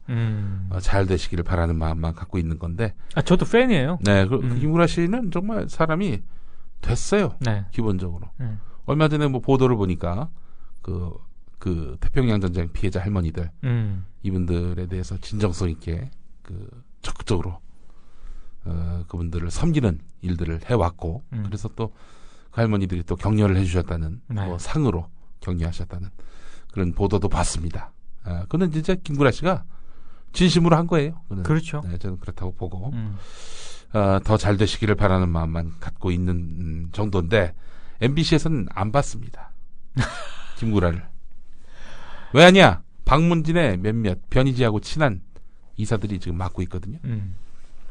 걔네들의 그 횡포라고 저는 생각을 합니다. 그리고 지금 상황에서 MBC 가봤자 김구라 씨가 주목을 별로 못 받을 것 같아요. 근데 사실은 이제 연예인들이나 그렇지 않습니까? 방송사보다는 프로그램을 보는 거지. 그럼 김구라가 날고 뜨는 프로가 뭡니까? 라디오스타예요. 라디오스타죠. 예. 라디오스타에서 김구라가 없다는 것은 썰전에서 김구라가 없는 거하고 마찬가지야. 내가 진짜 아쉬웠던 게 예. 김구라 지금 목요일날 이 녹음을 하고 있지만 예. 어제 MBC에서 라디오스타를 했거든요. 예. 게스트가 이효리가 나왔습니다. 아, 그래요? 네. 그 이효리가 장난 아니게 그 입담이 좀 세잖아요. 예. 근데 예. 그 자리에 예. 김구라가 만약에 있었다. 예. 그 방송 대박이었어. 그렇지. 나 그 빈자리가 너무 크게 느껴지는 거야, 보면서. 야. 그러니까 시청자들은 그런 걸 기대하는 건데, 예. 그걸 정치적인 이유, 이런 잣대를 들이대면서 출연을 못하게 그러니까 안 시키니, 내가 봤을 때 그건 시청자에 대한 정말 엄청난 예의가 아니라고 생각을 해요. 예. 그나저나, TVN 어떻게 되는 거예요? 그러니까, TVN이 제가 보니까, 굉장히 좀, 박근혜 정부에서 좀 힘든 시기를 겪지 않을까. 저는 요렇게 생각을 합니다. 밑보일 일 했나? 아니 일단 그 밑보일 일이라기보다는 그러니까 지금 사실은 오늘 그 CJ 쪽 특히 TVN 이런 쪽 그 취재도 좀 했었고 사람들을 좀 전화도 하고 만나기도 하고 이렇게 얘기를 들어보니까 딱 한마디로 이렇게 정리가 가능합니다. 예. 납작 엎드려 있습니다. 납작 엎드려 있다. 그러니까 지금 왜 그러냐면 그 최일구의 끝장 토론 있잖아요. 예. 그게 방송 하루 전에 갑자기 방영이 연기가 됐거든요. 첫 회를 지금 남겨둔 시점이었는데 그게 연기가 됐어요. 근데 그 말이 안 되는 게 예고편까지 다 만들었고 그런데다가 더 웃긴 거는 언제 할지 모른답니다, 지금. 백지연 씨가 그만둔 거예요? 백지연 씨 그만두고. 백지연 씨가 그러면 피플 인사이드인가 그것도 그만뒀어요? 그거는 좀 하고 있긴 한데, 그것까지 표절 시비를 변희재 쪽에서 걸었잖아요. 그렇죠. 그게 여파가 좀 있었던 거예요? 아니, 그거 여파라기보다는 끝장 토론 같은 경우는 최일구 씨를 영입을 하면서 이 TVN 쪽에서 그 프로를 염두에 뒀던 것 같아요. 그리고 제가 듣기로도 최일구 씨가 TVN 쪽 그 분들한테 제2의 방송 인생을 여기서 한번 해보고 싶다. 굉장히 자기 의지를 폈단 말이에요. 근데 지금 갑자기 이게 무너졌단 말이에요, 지금. 그러니까 사실상 저는 무너졌다고 보는데 외압은 아니다. 이게 CJ의 공식적인 입장이긴 하나 CJ 이 관계자들 얘기는 속내는 좀 아닙니다. 그러니까 외압까지는 아니더라도 알아서 기는 그렇죠. 상당히 좀 부담스러워하는. 왜냐하면 지금 CJ의 사주와 회장과 CJ ENM의 부회장 이런 분들이 지금 전부 압수수색에다가 이렇게 당하고 있는데. 근데 왜 이렇게 밉보였어? 박근혜 정권한테? 지금 대표적 시범 케이스가 된 거 아닙니까? 그런 여러 가지 얘기가 있어요. 여러 가지 얘기가 있고. 아니 이제 지난번에 그 국민일보 보도를 보니까 말이에요. 네. 그 미국 방문 때 네. 뭐 재계 사절단도 이제 가는데 이재현 회장을 뺐다는 거야. 그리고 이재현 회장보다 훨씬 못한 기업체들 대표가 대거 포함되고. 네. 그러니까 그 재계가 청와대가 빼라고 이야기를 들었다. 이렇게 국민일보 기자한테 얘기했던 거고, 뭐 청와대는 여기에 대해서 부인합니다만은 이런 걸로 봤을 때 이미 그거는 CJ 수사 전 단계에서 이루어진 일 아니겠어요? 그렇죠. 그렇다면은 작심을 하고 CJ를 손버리했던 거 아니냐? 그럼 CJ가 무슨 좌파 쪽이냐? 아니야. 아니죠. 이재현은 저 기본적으로 MB 라인 쪽 아닙니까? 네. 고대 출신이고. 그래서 그런데 왜 이렇게 박근혜 정권에서 밉보였는지. 그러니까 CJ가 밉보였다기보다는 예. 지금 CJ와 검찰 수사가 하고 있는 그 CJ 비자금이라든가 뭐 MB 정권 하에서 받았던 여러 가지 뭐 관련된 의혹들, 예. 거기 연루된 사람들이 거의 대부분이 친이계거든요. 예. 그러니까 그런 쪽을 치면서 이제 CJ를 같이 치는 게 아닌가 이런 해석이 하나 있고, 또 하나는 삼성 배우설 뭐 이런 얘기까지 나옵니다. 삼성 배우설. 삼성이 원래 CJ하고 사이가 안 좋은 상황이었어요. 지금 뭐 이재용 회장까지 뭐 미행해가지고 한번 크게 논란이 됐었잖아요. 또 뭐 CJ도 보니까 이건희 파일을 뭐 또 준비했더만. 아니 그러니까 이제 그러다 보니까 양측이 지금 굉장히 지금 이 감정이 지금 격해돼 있는 상황인데 뭐 이런저런 상황 때문에 뭐 그런 상황이 반영이 돼서 지금 이런 상황이 됐다 이렇게 얘기하시는 분들도 있고. 예. 우스갯소리로 그런 얘기까지 나옵니다. 예. 그 뚜레쥬로. 예. 뚜레쥬로. 그 CJ 거 아니야? CJ 건데, 그, 빵찌. 네. 그 이제, 박근혜 대통령께서 뭐, 한마디 하셨잖아. 그렇지. 이제 재벌가들, 이 손쉬운 이런 동네 상권, 이걸 먹으려고. 한마디 하셨을 때, 네. 파리바게트하고 뚜레쥬르가, 그렇게 적극적인 행보를 보이지 않았습니다. 그래서 지금 파리바게트와 관련해서도 여러 얘기가 지금 나오거든요. 이것 때문에 지금 그러는 게 아닌가 뭐 이런 얘기까지 나올 정도예요. 본보기다. 본보기. 그리고 TVN 쪽에서는 이제 같이 이제 엮어서 하는 얘기긴 하지만 예. 어찌됐든 지금 TVN이나 CJ 쪽에서 CJ 미디어가 계속해서 지금 정치 시사 뭐 이런 쪽으로 대선 때부터 계속 강화를 해왔잖아요. 예. 그러니까 그런 쪽을 한번 이렇게 사실 뭐 SNL 코리아 이런 데서는 뭐 박근혜 대통령도 직접 풍자를 하고 뭐 이런기 때문에 네. 그런 쪽으로 이렇게 한번 손을 보려는 것 아니냐 뭐 이런 얘기까지 나오니까. TVN 방송 내용이 불편해서. 그러니까 그거는 제가 봤을 때 상당히 좀 지엽적이라고 보는데 어찌됐든 CJ가 저렇게 지금 압박을 받으니까 덩달아 CJ ENM이라든가 TVN 쪽에서도 뭔가 시사를 하고 풍자를 하고 이런 거에 대해서 굉장히 지금 압박을 좀 느끼고 있어요. 예. 그러니까 아마 지금 SNL 코리아에서 나오는 그 글로벌 텔레토비 뭐 이런 거 있잖아요. 예. 아마 강도가 앞으로 점점 약해질 거고 당분간 TVN에서 정치 시사 이런 쪽은 굉장히 좀 저강도 쪽으로 가지 않을까. 그렇게 전망이 되더라고요. 어쩐지 잘 나간다 했어. 그러니까. 근데 사실 저는 다른 걸 다 떠나서 온전히 시청자와 팬의 입장으로서만 봤을 때 재밌거든요. TVN 프로그램이. 네. 재밌는 프로그램들이 몇몇 있습니다. 예. 근데 이제 이런 식이면 정말 시청자 입장에서 또 그나마 좀 재밌게 보는 프로그램을 이래저래 국민 TV만 아주 놓놨어. 그러니까 이제 아니 정말 뭘 보라고 그러면 나 같아도 에이 국민 TV 라디오나 듣자 뭐 이렇게 되는 거야 지금.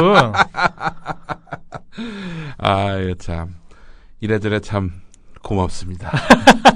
감사합니다. 아유 참 나 이거 너무 이게 표정 관리를 못할 지경입니다. 여기 또 국정원에서 또 검찰에서 또 저를 또 체포할 수도 있기 때문에. 아직은 또 앞으로 굉장히 비단길만 지금 열려 있는 상황이에요. 오늘 또 저 지역에 계신 어떤 분하고 통화를 하다가 또 국민 TV 라디오 얘기를 하고 미디어 토크 얘기도 해주시고 참 여러분들이 방송을 많이 듣고 있습니다. 감사합니다. 네. 구군주 선배는 안 듣는데. 몰라. 내가 지금 뭐 하고 있는지도. 아니 지금 저 세월 한민족 방송에서 지금 흥겨운 한마당을 하는데 제가 보니까 예. 구군주 PD는 예. 지금 유배 생활을 하고 있기 때문에 아니 그 흥겨운 한마당 본인이 흥겹지 않은데 무슨 흥겨운 한마당이야.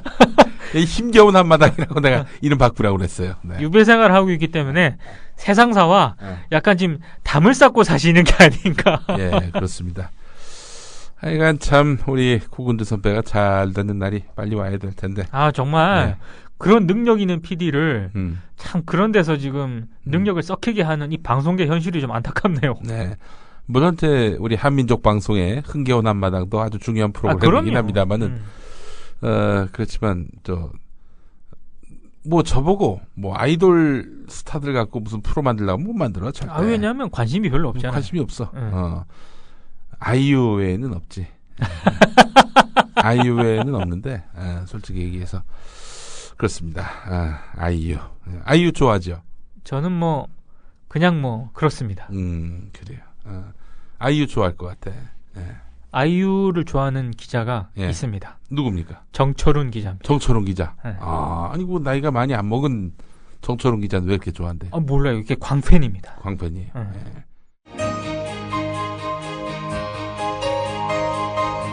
정신과 의사 정혜신입니다. 말끼리 살아야 세상이 건강해지는 거 여러분들 다 아시죠? 말끼리 트이는 세상. 여러분도 조합원으로 함께 만들 수 있습니다. 대한민국 언론의 구원투수 국민TV. 포털사이트에서 미디어 협동조합 국민TV를 검색하세요. 미디어 협동조합 국민TV 같이 함께해요.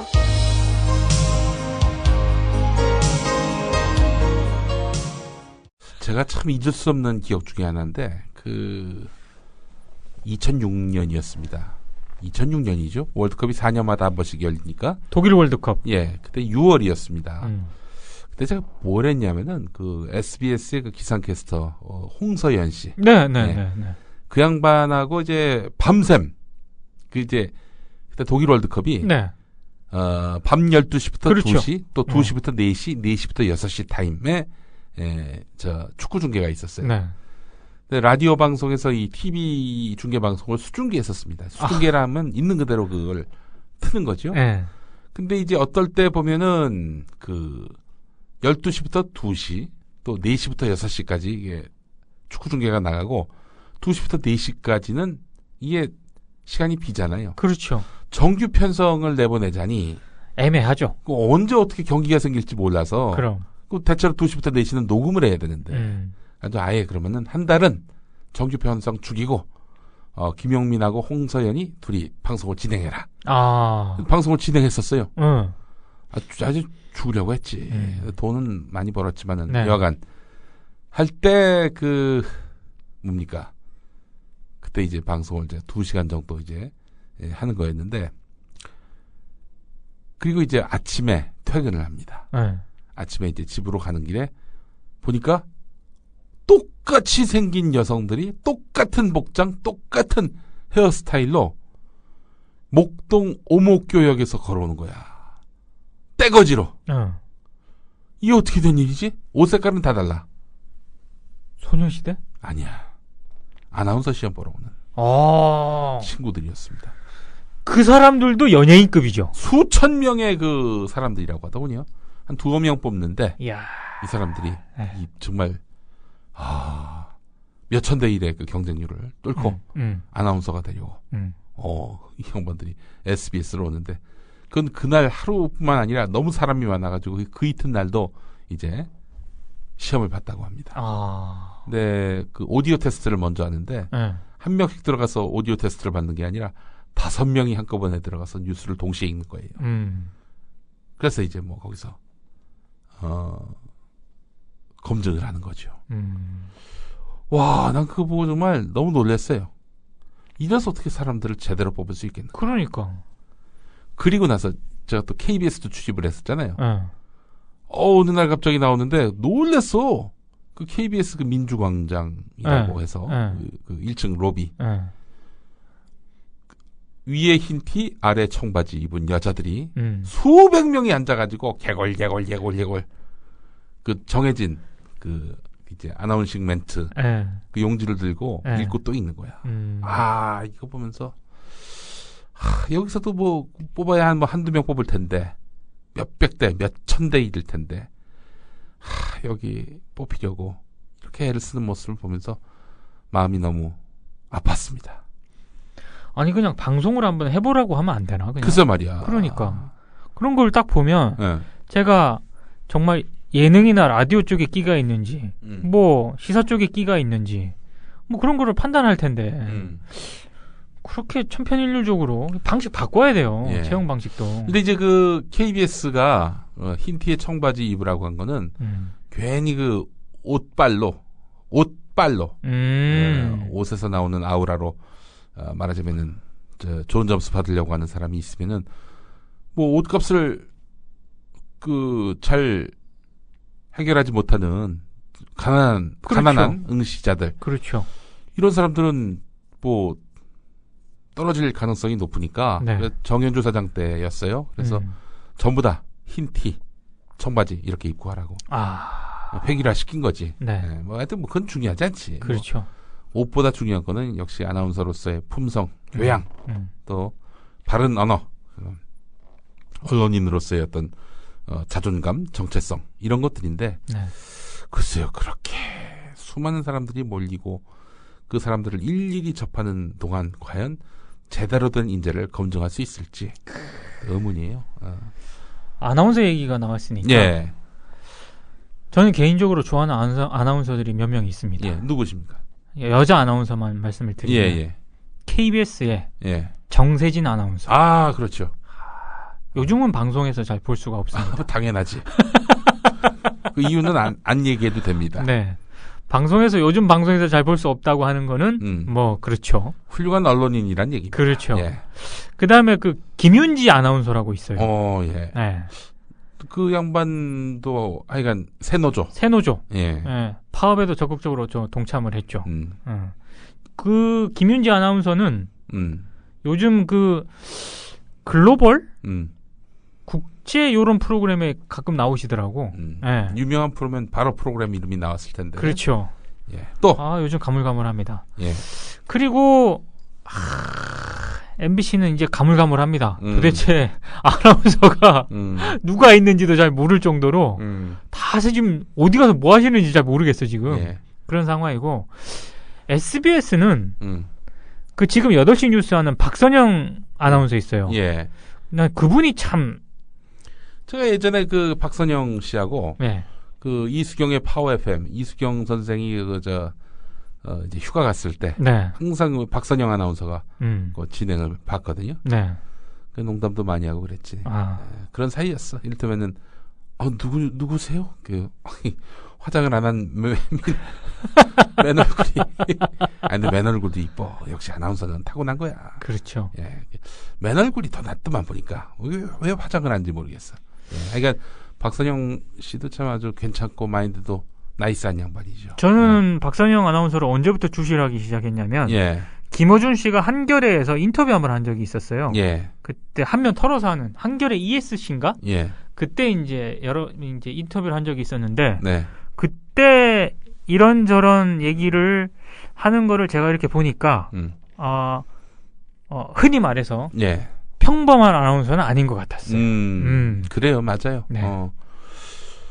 그냥 뭐 이런 아나운서가 뭐 있다고 하는 사람도 있는데 내가 보기에는 그런 아나운서는 없다고 봐요. 아니요, 진짜. 이제 이런 아나운서라는 거죠. 뭐 이런 재벌가 이게 뭐 결혼하기 위해서 뭐 하여튼 경력으로 스펙으로 지상파 방송 아나운서가 되려 한다. 뭐 하다 보니까 재벌가하고 결혼할 수도 있겠지만은 뭐 그걸 목적으로 해서 아나운서가 될 사람들 같은 경우 선발되지도 않겠죠. 그렇죠. 많은 박선영 씨는 확실히 그런 건 아니에요. 정말 아나운서로서의 스스로 자긍심과 정체성을 갖고 이렇게 방송계에 입문한 그런 인물이죠.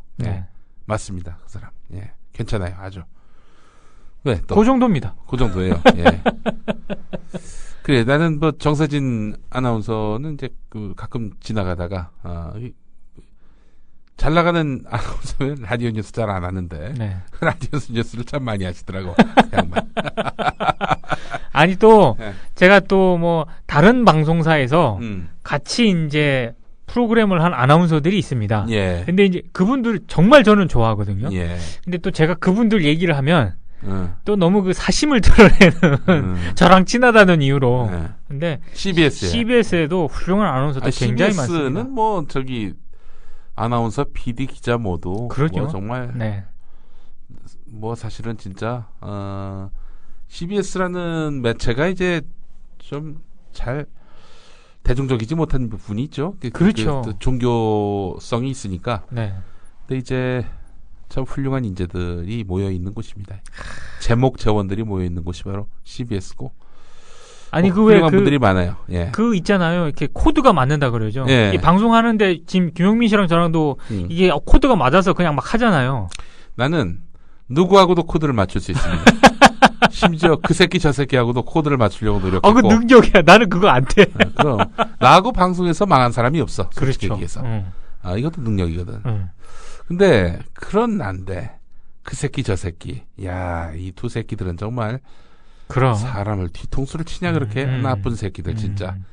에이 새끼들. 진짜. 사람 잘못 봤죠. 난 두고두고 끝까지 가. 내가 검찰 가서 그 새끼 저 새끼 누군지 좀 밝힐까 해. 아니 지금 저는 이 얘기가 왜 나왔냐면 지금 CBS 최정원 아나운서라고 있어요. 예, 그렇죠. 예전에 예. 저랑 방송 진짜 많이 같이 오래 했었는데 그 양반이 그 아침 6시 프로 할 때 민동기 기자하고 같이 했던 거 내가 들었어요. 아주 진짜 내가 그때는 낙곰수 때문에 좀 바빴거든. 그러니까 원고 준비가 잘 안 돼. 그 어떻게 하느냐? 민동기의 조간 브리핑을 우선 한번 들어. 그래서 한 서너 가지 꼭지를 잡아내. 네. 그리고 나머지에서 이제 또 잡아가지고 제가 간신히 방송을 채웠던 기억이 납니다. 그때 최정원 그 아나운서랑 정말 죽이 잘 맞았었어요. 예. 참 재밌었어요. 근데 진짜 이 최정원 그 선배지. 네. 그 양반 그 톡톡 치는 그 애드립이 장난이 아니야. 그러니까. 그 시사 프로에서 즉흥적 애드립이 쉽지가 않거든요. 근데 왜 바뀌었지? 아니, 개편되고 뭐 이러면서 좀 바뀌더라고. 근데 그 최정원 그 선배 그 진행하는 거 보면서 그 한번 잘 키우면은 정말 CBS를 대표하는 저도 같은 생각입니다. 앵커가 될 수 있겠다 생각이 들었는데 뭐 그 뒤로 주말 시사잡기도 하시더만 보니까. 네. 예. 지금은 잠깐 휴가. 그 뭐죠? 예. 휴가인데 미국 육아가 아니라 미국 연수 비슷하게 가 있어요. 아마 올해 돌아오시거나 그러실 텐데. 예. 그렇군요. 그거 아세요? 누구? 미국에서 이 국민 TV 듣고 있습니다. 그래요? 당연하죠. 미국도 나옵니다. 네. 예. 영국도 나오고 남아프리카 공화국도 나오고 다 나옵니다. 저희는 뭐 하여간 전 세계 어디서나 들으실 수 있는 방송이고 또 고속도로에서도 카팩만 설치하시면은 100km로 달려도 잘 들리는 방송이고. 제가 그 한번 내려갈 때 들어봤거든요. 예. 잘 나옵니다. 예. 자, 그렇기 때문에 저는 사실 지상파 방송에게 밀리지 않는다. 다만 라디오로 안 나오고. 그렇죠. 또 무제한 데이터 서비스를 이용하지 않으시는 분들께는 데이터의 압박이 좀 있긴 하겠지만 많이 있더라고, 진짜. 그런데 무제한 데이터가 1170만이야, 가입자가. 그러니까 1170만은 국민 TV를 마음껏 들으셔도 상관이 없다는 얘기예요. 그렇죠. 예. 그런 의미에서 본다면은 참 국민 TV는 장래성이 있는 방송이다. 특히 라디오는 그러하기 때문에 이런 장래성 있는 매체 18시간으로 시간을 증강하고 아울러 또 충실하고 또 내실 있는 그런 콘텐츠를 처음으로써 여러분들에게 더욱 사랑을 받도록 노력하겠다. 뭐 이런 말씀을 드리고 싶다. 자, 그래요. 참 요즘에 지상파 방송은 할 말도 못하고 뭐 종편이 다 해. 종편이. 그러니까 종편이 오히려 굉장히 리버럴하게 할 말 다 하고 치고 빠지고 때리고 비판하고 지적질하고. 글쎄 말이야. 지상파는 SBS가 가장 지금 개혁적인 방송이 돼버렸어요, 지금. 어처구니가 없는 거지. 그러니까 SBS나 종편이나 취약해요. 기본적으로 저쪽 편이야. 그럼.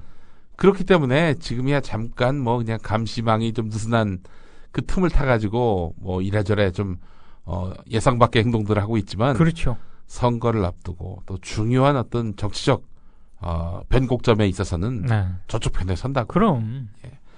그렇다고 뭐 야권에게 진보 진영에게 진영 논리로서 이득을 주고 이쪽 편에서는 그런 방송을 하겠다는 건 아닙니다. 국민TV가. 네. 하지만 적어도 저렇게 진영 논리에 기초해서 보수 정권의 안위와 또 지속된 그런 권력 연장을 위해서 봉사하는 그런 매체가 아닌 누구나 비판할 수 있는 매체 국민TV가 성장할 수 있다면, 그렇게 해서 제대로 토대를 갖춘다면은 저는 뭐 그러한 매체가, 그러니까 저쪽 편에 선 매체가 15개 그 이상이 되더라도 여기 한 개로 충분히 대응이 가능하다 이렇게 생각을 하고 네. 또 양심적인 우리 미디어 오늘이라든지 이런 매체들하고 연대하면서 네. 또 가려진 그런 이슈들도 한번 잘 짚어낼 수 있다면은 뭐 우리가 할 수 있는 일들은 굉장히 많지 않겠는가 이런 생각이 들고, 그리고 SNL. 네. SNL. 근데 여기서 또 우리 TVN도 취재하신 우리 민동기 부장에게 아이템을 드린다면은 SNL 코리아가 말이죠. 네. 뭡니까? 어버이 연합이 한번 그 TVN 쪽에 와가지고 네. 뭐 좀 또 하여튼 뭐 좀 소동을 벌이려고 했었나 봐요. 그래요? 예. 그러자 TVN이 그 SNL 코리아에 들어가려고 했던 그 윤창중 관련한 패러디를 뺐다는 네. 그런 정보가 저한테 들어왔습니다. 그래요? 예. 그거는 정말 TVN이 참 눈치를 지금 아까 다 끝난 얘기인데 네. 갑자기 생각이 나서 또 하는 얘기입니다. 예. TVN이 정말 굉장히 위축이 되는구나 지금. 그렇죠. 보세요. 그러니까 이제 TVN 같은 방송이 종편도 아니고 그래서 그렇죠. 뉴스 보도도 안 하지만은 네. 기본적으로 이런 방송이 결국 큰 자본, 특정 자본에 의해서 그 자본가가 아무리 좋은 생각을 갖고 또 언론인의 어떤 자율성을 보장해 준다 하더라도 그 자본이 위협을 받게 되면 그렇죠. 그때는 결국에는 꼼짝 못 하게 네. 됩니다. 네. 그렇기 때문에 특정 오너가 이끄는 방송은 참 취약해요. 네. 공정성을 유지하기도 쉽지 않고 네. 외압으로부터 견디기도 쉽지 않고요. 그래서 그래서 사실은 우리나라의 제대로 된 언론, 누구나 비판할 수 있고 누구나 이렇게 지적할 수 있는 그런 양심적인 언론, 누구로부터 또 속박받지 않는 그런 언론의 건설이 시급한 때다. 이렇게 감히 말씀을 드리고 싶고요. 네. 근데 난 이거 하나 묻고 싶어요. 그 유사보도 채널이라고 해서 지금 RTV 시민방송에 나오는 뉴스타파라든지 이상호의 네. 고발 뉴스, 이거 자꾸 손대려고 하잖아요. 네. 어떻게 보십니까? 문제가 있죠. 유사보도 채널이다. 이게 지금 무슨 얘기야 이게? 아니 그러니까 그 유사보도 채널에 대해서 제재를 만약에 가한다라면 CBS는요. 네. 지금 보도국에 있는 기자들 있잖아요. 네. 다 잘라야 됩니다. 물론 좀 다른 부분이 있습니다. CBS의 라디오는 지상파 방송이기 때문에 그렇죠. 네. 뉴스를 할 수 있어요. 네. 합법적으로. 네. 근데 이제 그 CBS의 TV는 그렇죠. PP고 PP이기 때문에 또 종교 채널이기 때문에 네. 여기서 뉴스는 못하게 돼 있습니다. 이게 말도 안 되는 얘기 아니야. 그러니까. 아니 생각해봐. 라디오는 뉴스 할 수 있고 TV는 뉴스 할 수 없다. 같은 방송인데. 이게 무슨 말이 안 되는 얘기 아니에요? 종교 방송이니까 TV는 뉴스를 하지 마라. 네. 그러니까 지금 TV에 출연하고 있는 기자들 이런 이제 못 하는 거예요. 그렇지. 그 제재를 한다면 말이 되냐고 그게. 말도 안 되는 얘기지. 말도 안 되니. 그리고 왜 지금 방통위가 예. 이 유사보도 채널을 지금 제재하겠다고 그러냐면 예. 제가 봤을 때 조중동 이 종편 쪽에서 세게 푸시를 하는 것 같아요. 그렇지. 그러니까 지금 CJ라든가 네. 자기네들이 강력한 경쟁자로 생각하고 있는 예. 그런 어떤 채널에 태클을 가하기 위해서 이제 계속 푸시를 하고 있는데 또 우리 이경재 위원장께서 너무 적극적으로 호응을 해주셔가지고 신천지의 그 아주 적극적인 지지자이신 우리 그러니까 우리 이경재 방송통신위원장 친박 장로님이시죠 우리 웃긴 얘기지. 아니 너무 웃겨도 진짜 말이 안 되는 거죠. 말도 안 되는 얘기지. 아니 그런 식으로 얘기하자면 말이죠. 이게 TV 뉴스는 허가받은 사람들만 해야 된다. 그러니까. 아니 그러니까 이게 그렇다면은 허가받은 TV조선 채널A는 해도 되고 그렇지 않은 다른 매체들은 TV 뉴스를 내보낼 수 없다. 이런 얘기 아닙니까? 그렇죠. 그래서 이제 묻는 분들이 있어요. 그럼 국민 TV는 어떻게 하겠다는 얘기냐? 그러니까 우리는 무허가 방송을 하겠다는 겁니다. 그리고 우리가 기본적으로 이제 TV 방송이 이제 허가를 받고 내보내는 데가 지상파, 케이블, 위성, IPTV 이거 아닙니까? 그렇죠. 거기로 안 내고 우리는 독자적인 그 셋톱박스망, 인터넷망을 이용해서 하겠다는 겁니다. 법 외의 망으로 보는 건데 아무에게나 다 보여주는 게 아니라 협동조합, 조합원들에게 서비스하는 겁니다. 그래도 조합원들끼리 보는 방송이니까 뭐라고 할 수가 없어.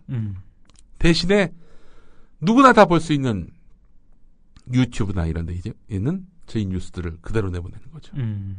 유튜브에다 뭐 춤을 추는 걸 내보내든 뭐 가서 코딱지 파는 걸 내든 국민TV가 만든 TV 뉴스를 내보내든 뭐 제재할 길이 없어요. 그렇죠. 그렇기 때문에 일반 여론에다가는 인터넷망을 이용해서 유튜브로 이렇게 뉴스를 전달하는 그런 방식을 취하겠다는 겁니다. 네.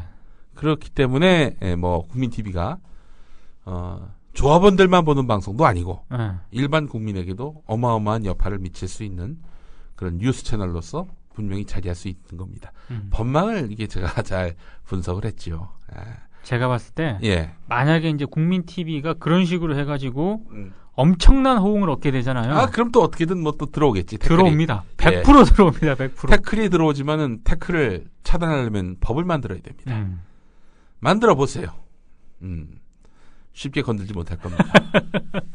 쉽지 않을 것 같아 진짜. 예, 그렇습니다. 그런 거 다 예상을 안 하고 이 일을 시작했다라고 생각하시지는 않으셨으면 좋겠다. 이런 말씀을 좀 드리고 싶은데, 저는 그래 TVN이 CBS가 유사 보도를 한다고 치죠. 있지도 않은 5.18 광주 북한군 개입 이걸 시사 프로그램 형식으로 내보내는 TV조선 채널A는 뭡니까? 아니 허가 받으면 뭐합니까? 사입인데. 그러니까 허가를 받는 방송에서 저 정도 왜곡 방송을 해야 되는데 지금 거의 뭐 별다른 제재 조치가 없는 상황이잖아요. 누가 누구 보고 근데 보도 잘하고 있는 CBS 그리고 나름 재밌는 방송 내보내는 TVN 거기다 대고 지금 계속 제재 움직임을 그리고 또 TVN에서 하는 게 아니 이게 무슨 시사 프로야. 그 풍자 코미디 그리고 뭐 토론이라고 하는 것도 보면은 정통 토론도 아니에요. 그렇죠. 그냥 치고받고 싸우는 그런 걸 보여주고 싶은 일종의 오락이지. 그러니까 그렇게 표현을 하시더라고. 무거운 걸 우리는 끌고 와서 재밌게 만든다. 그 TVN 모토예요. 그렇지. 근데 지상파나 종편은 재밌는 것도 갖고 와서 다 망쳐놓으면서 다 망쳐놓잖아. 지도 실력 없는 걸 왜 남 못하게. 그러니까 참 TVN을 보면은 참 열심히 만듭니다. 그런 자세가 필요해요. 그리고 시사라고 하는 것이 무슨 특정한 영역이 아닙니다. 그렇죠. 우리가 살고 있는 현실이고 현실의 단면이고 또 일상 그 자체예요. 그런데 그걸 시사냐 시사 아니냐 이걸로 구분 짓는다는 것도 우습고 꼭 교수 뭐 기자 이런 사람들이 나와서 뭐 떠들어야 그게 시사예요? 절대 아닙니다. 그거 기억이 나네요. 1988년 막 뭐 노태우 정권 들어서고 뭐 이래저래 정치인들이 막 희화화되고 그때 뭐 최병서 씨가 그 성대모사하고 막 그랬잖아요. 그때 생각이 나는데 그 토요일은 즐거워라는 프로가 있어요. 아, 토토즐. 예, 그때 그 이덕화 씨가 사회를 봤을 때. 부탁해요. 안녕하세요. 여러분의 덕화 인사드리겠어요. 하더니 똑같다. 갑자기 전화로 김대중 평민당 총재를 연결해가지고 쇼 프로그램 생방송 진행 중에 김대중 총재하고 전화 인터뷰를 하는 거야. 진짜 그 방송이 나왔다니까? 아니, 나 어떻게 저런 프로가 나올 수 있지? 당시 중학교 2학년인 제가 너무 신기하게 그 프로그램을 봤던 기억이 나는데, 이덕화 씨 거기서 정치 성향 드러났더만. 막 TV 화면으로, 왜 이렇게 얘기를 길게 하시냐. 이 표정이 꽉 쓰여 있는 거야. 이덕화 씨는 기억할지 모르겠지만, 중학교 2학년 눈은 못 속입니다. 뭐 여하간, 그게, 그 88년에도 했던 건데, 그렇죠. 2003년에 왜 그게 안 되냐 이거야. 나 참 웃겨가지고. 얼마든지 시사, 정치, 사회, 현안에 관해서 충분히 우리가 재미있게 비틀고 풍자하고 해악의 소재로 삼을 수 있는 세상에 우리가 살 수 있고 또 우리는 그런 즐거움을 누릴 자격이 있는 국민입니다. 그렇죠. 이걸 무슨 시사로 보도로 분류를 시켜가지고 이걸 틀어막으려고 그것도 무슨 기업에 대한 압박으로 그걸 그치려고 만들고. 참나, 보니까 이게 진짜 아니, 건들 게 없어서 코미디 예능을 건듭니까? 사실 코미디 예능이 가지고 있는 파괴력이 크긴 커요. 그렇죠. 거기서 한번 풍자를 하고 그렇죠. 희화화하면은 굉장히 큰 타격이 있는 것이냐 생각하는 변모군 같은 친구들이 있긴 하죠. 그 사실 MB 정권 때 그 가장 코미디 프로그램 중에서 그나마 좀 풍자성을 가졌던 게 개그 콘서트였잖아요. 예. 근데 지금 개그 콘서트가 많이 죽었거든요. 예. 솔직히 TVN이나 JTBC 썰전 이런 데서 훨씬 더 지금 시사 풍자 이런 쪽으로 많이 나오는데 JTBC는 종편이고 TVN은 지금 케이블이잖아요, CJ. TVN을 지금 망가뜨려 놓겠다는 그런 작전인 것 같은데 문제가 있죠. 어쨌든 지금이야 종편이나 이런 매체들이 자유롭게 방송을 하는 것 같지만 또 정치적인 중대 국면에 들어서게 된다면은 나는 결코 자유로운 이야기를 할 수 없을 것이다라고 그럼요. 판단을 합니다. 그렇기 때문에 항구적인 즐거움, 또 항구적인 비판과 또 항구적인 또 이런 감시와 성찰이 가능한 언론 매체의 건설이 시급하다고 보는 거고, 감히 국민TV가 그 역할을 좀 해보려고 하오니 조합원 가입을 통해서 또 많이 응원해 주시고 또 뒷받침해 주셨으면 감사하겠습니다. 시사풍자 나 자신 있어. 정말 자신 있습니다. 정말 사실 지금 중원에 고수가 없으니까 이게 참 아쉬운 풍자들이 참 많이 나오고 있는데 양질의 풍자를 한번 내서 보세요. 출연하지도 않고 이름이 거명되지도 않았는데 그 새끼가 이렇게 캐릭터를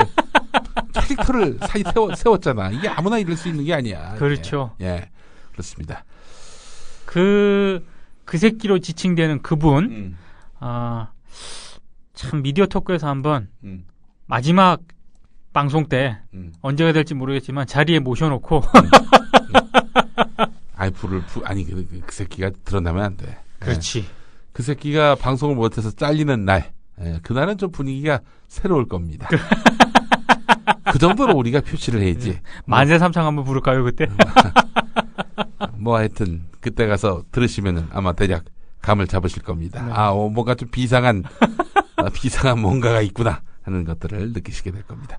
이제 마무리할 시간이 됐습니다. 우리 민동기 부장, 오늘 또 마무리 멘트 한마디 해주시죠. 마무리 멘트 사실 이걸로 하겠습니다. 녹음하고 있는 오늘 저녁에 MBC 그 지역 계열사 사장단 인사가 났습니다. 그래요? 네. 났는데 여러분들이 났는데 몇몇 분들만 제가 얘기를 하고 MBC의 지금 미래는 없다 이런 얘기를 하고 싶습니다. 윤길용 울산 MBC 사장으로 갔습니다. 황영구 전 보도국장, MBC 경남 사장으로 갔습니다. 이우철 전 디지털 본부장을 포항 MBC 사장으로 갔고요. 안강한 전 부사장, MBC 플러스 미디어 사장으로 갔습니다. 한 사람만 언급을 할게요. 예. 윤길용 울산 MBC 사장, 예. 최승호 전 MBC PD를 강제 발령시켰고요. 예. PD 수첩을 순환에 빠뜨린 당사자로 아주 대표적으로 손꼽히는 인물인데 이분이 90년대 때 무슨 프로그램을 만드신 줄 아십니까? PD 수첩 만들었죠. PD 수첩 만민 중앙교회. 그래서 만민중앙교회가 MBC 주조를 기습해가지고 그 프로그램을 만든 분이에요. 종교계의 그 종교개혁의 일종의 선구자로 꼽혔던 그런 PD였는데 네. 이분이 이렇게 김재철 사장 때 자신이 몸담았던 이런 프로그램에 이렇게 칼질을 할 줄은 제가 예상을 못했는데 네. 또 이분들이 흔히 말하는 김재철맨들이 네. 김종국 사장 때 이런 식으로 완전 다시 부활하는 걸 보면서 MBC의 미래는 없다. 예. MBC의 미래가 없으면 국민 TV의 경쟁력은 세지고 왜 이렇게들 고맙게들 이래. 미디어 토크의 역할도 점점 커진다. 대단히 감사합니다. 예, 정말 이런 말씀을 드리고 싶고 참나 이 인간들 아니 법인카드 그러니까 법인카드 예의주시하시기 바랍니다. 이게 다 닮을 수도 있어요. 이게 예. 이런 분들이 없어져야 우리가 아이템 뭐하지 이러는데 참 계속 이렇게 해주시니 네. 뭐 이야기거리가 계속 나오지 않습니까? 근데 이제 김재철 씨 같은 경우 좀 법인카드 없이 어떻게 사나 몰라. 계속 그 제이 씨하고 만나나 모르겠고요. 예. 사람은 사실 남자가 나이 들어서 내세울 수 있는 건 돈 아니면 명망이거든요. 그렇죠. 명망은 일단 뭐 잘려가지고 실추가 됐고 돈이 없다면 어떨까? 우리 재철이 형 요즘 어떻게 사는지 궁금합니다. 저도 궁금합니다. 예. 네. 재철이 형을 또 재철이할 수 있는 그런 자리도 없어 보이고 말이죠. 예. 안타깝습니다. 한때 뭐 다른 자리를 노렸다는 썰도 있는데. 진짜? 네. 이진숙은 어떻게 됐어? 지금 정식 인사는 아직 안 난 것 같은데. 홍보 본부장은 이제 그만뒀죠.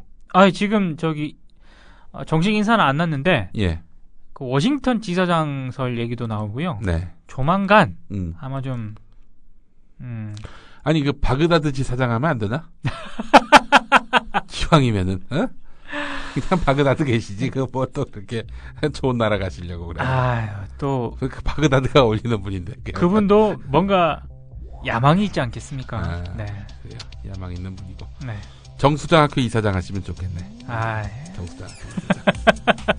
그래요. 자, 오늘 민동기 미디어 오늘 부장과 함께 또 미디어 토크 진행해봤습니다.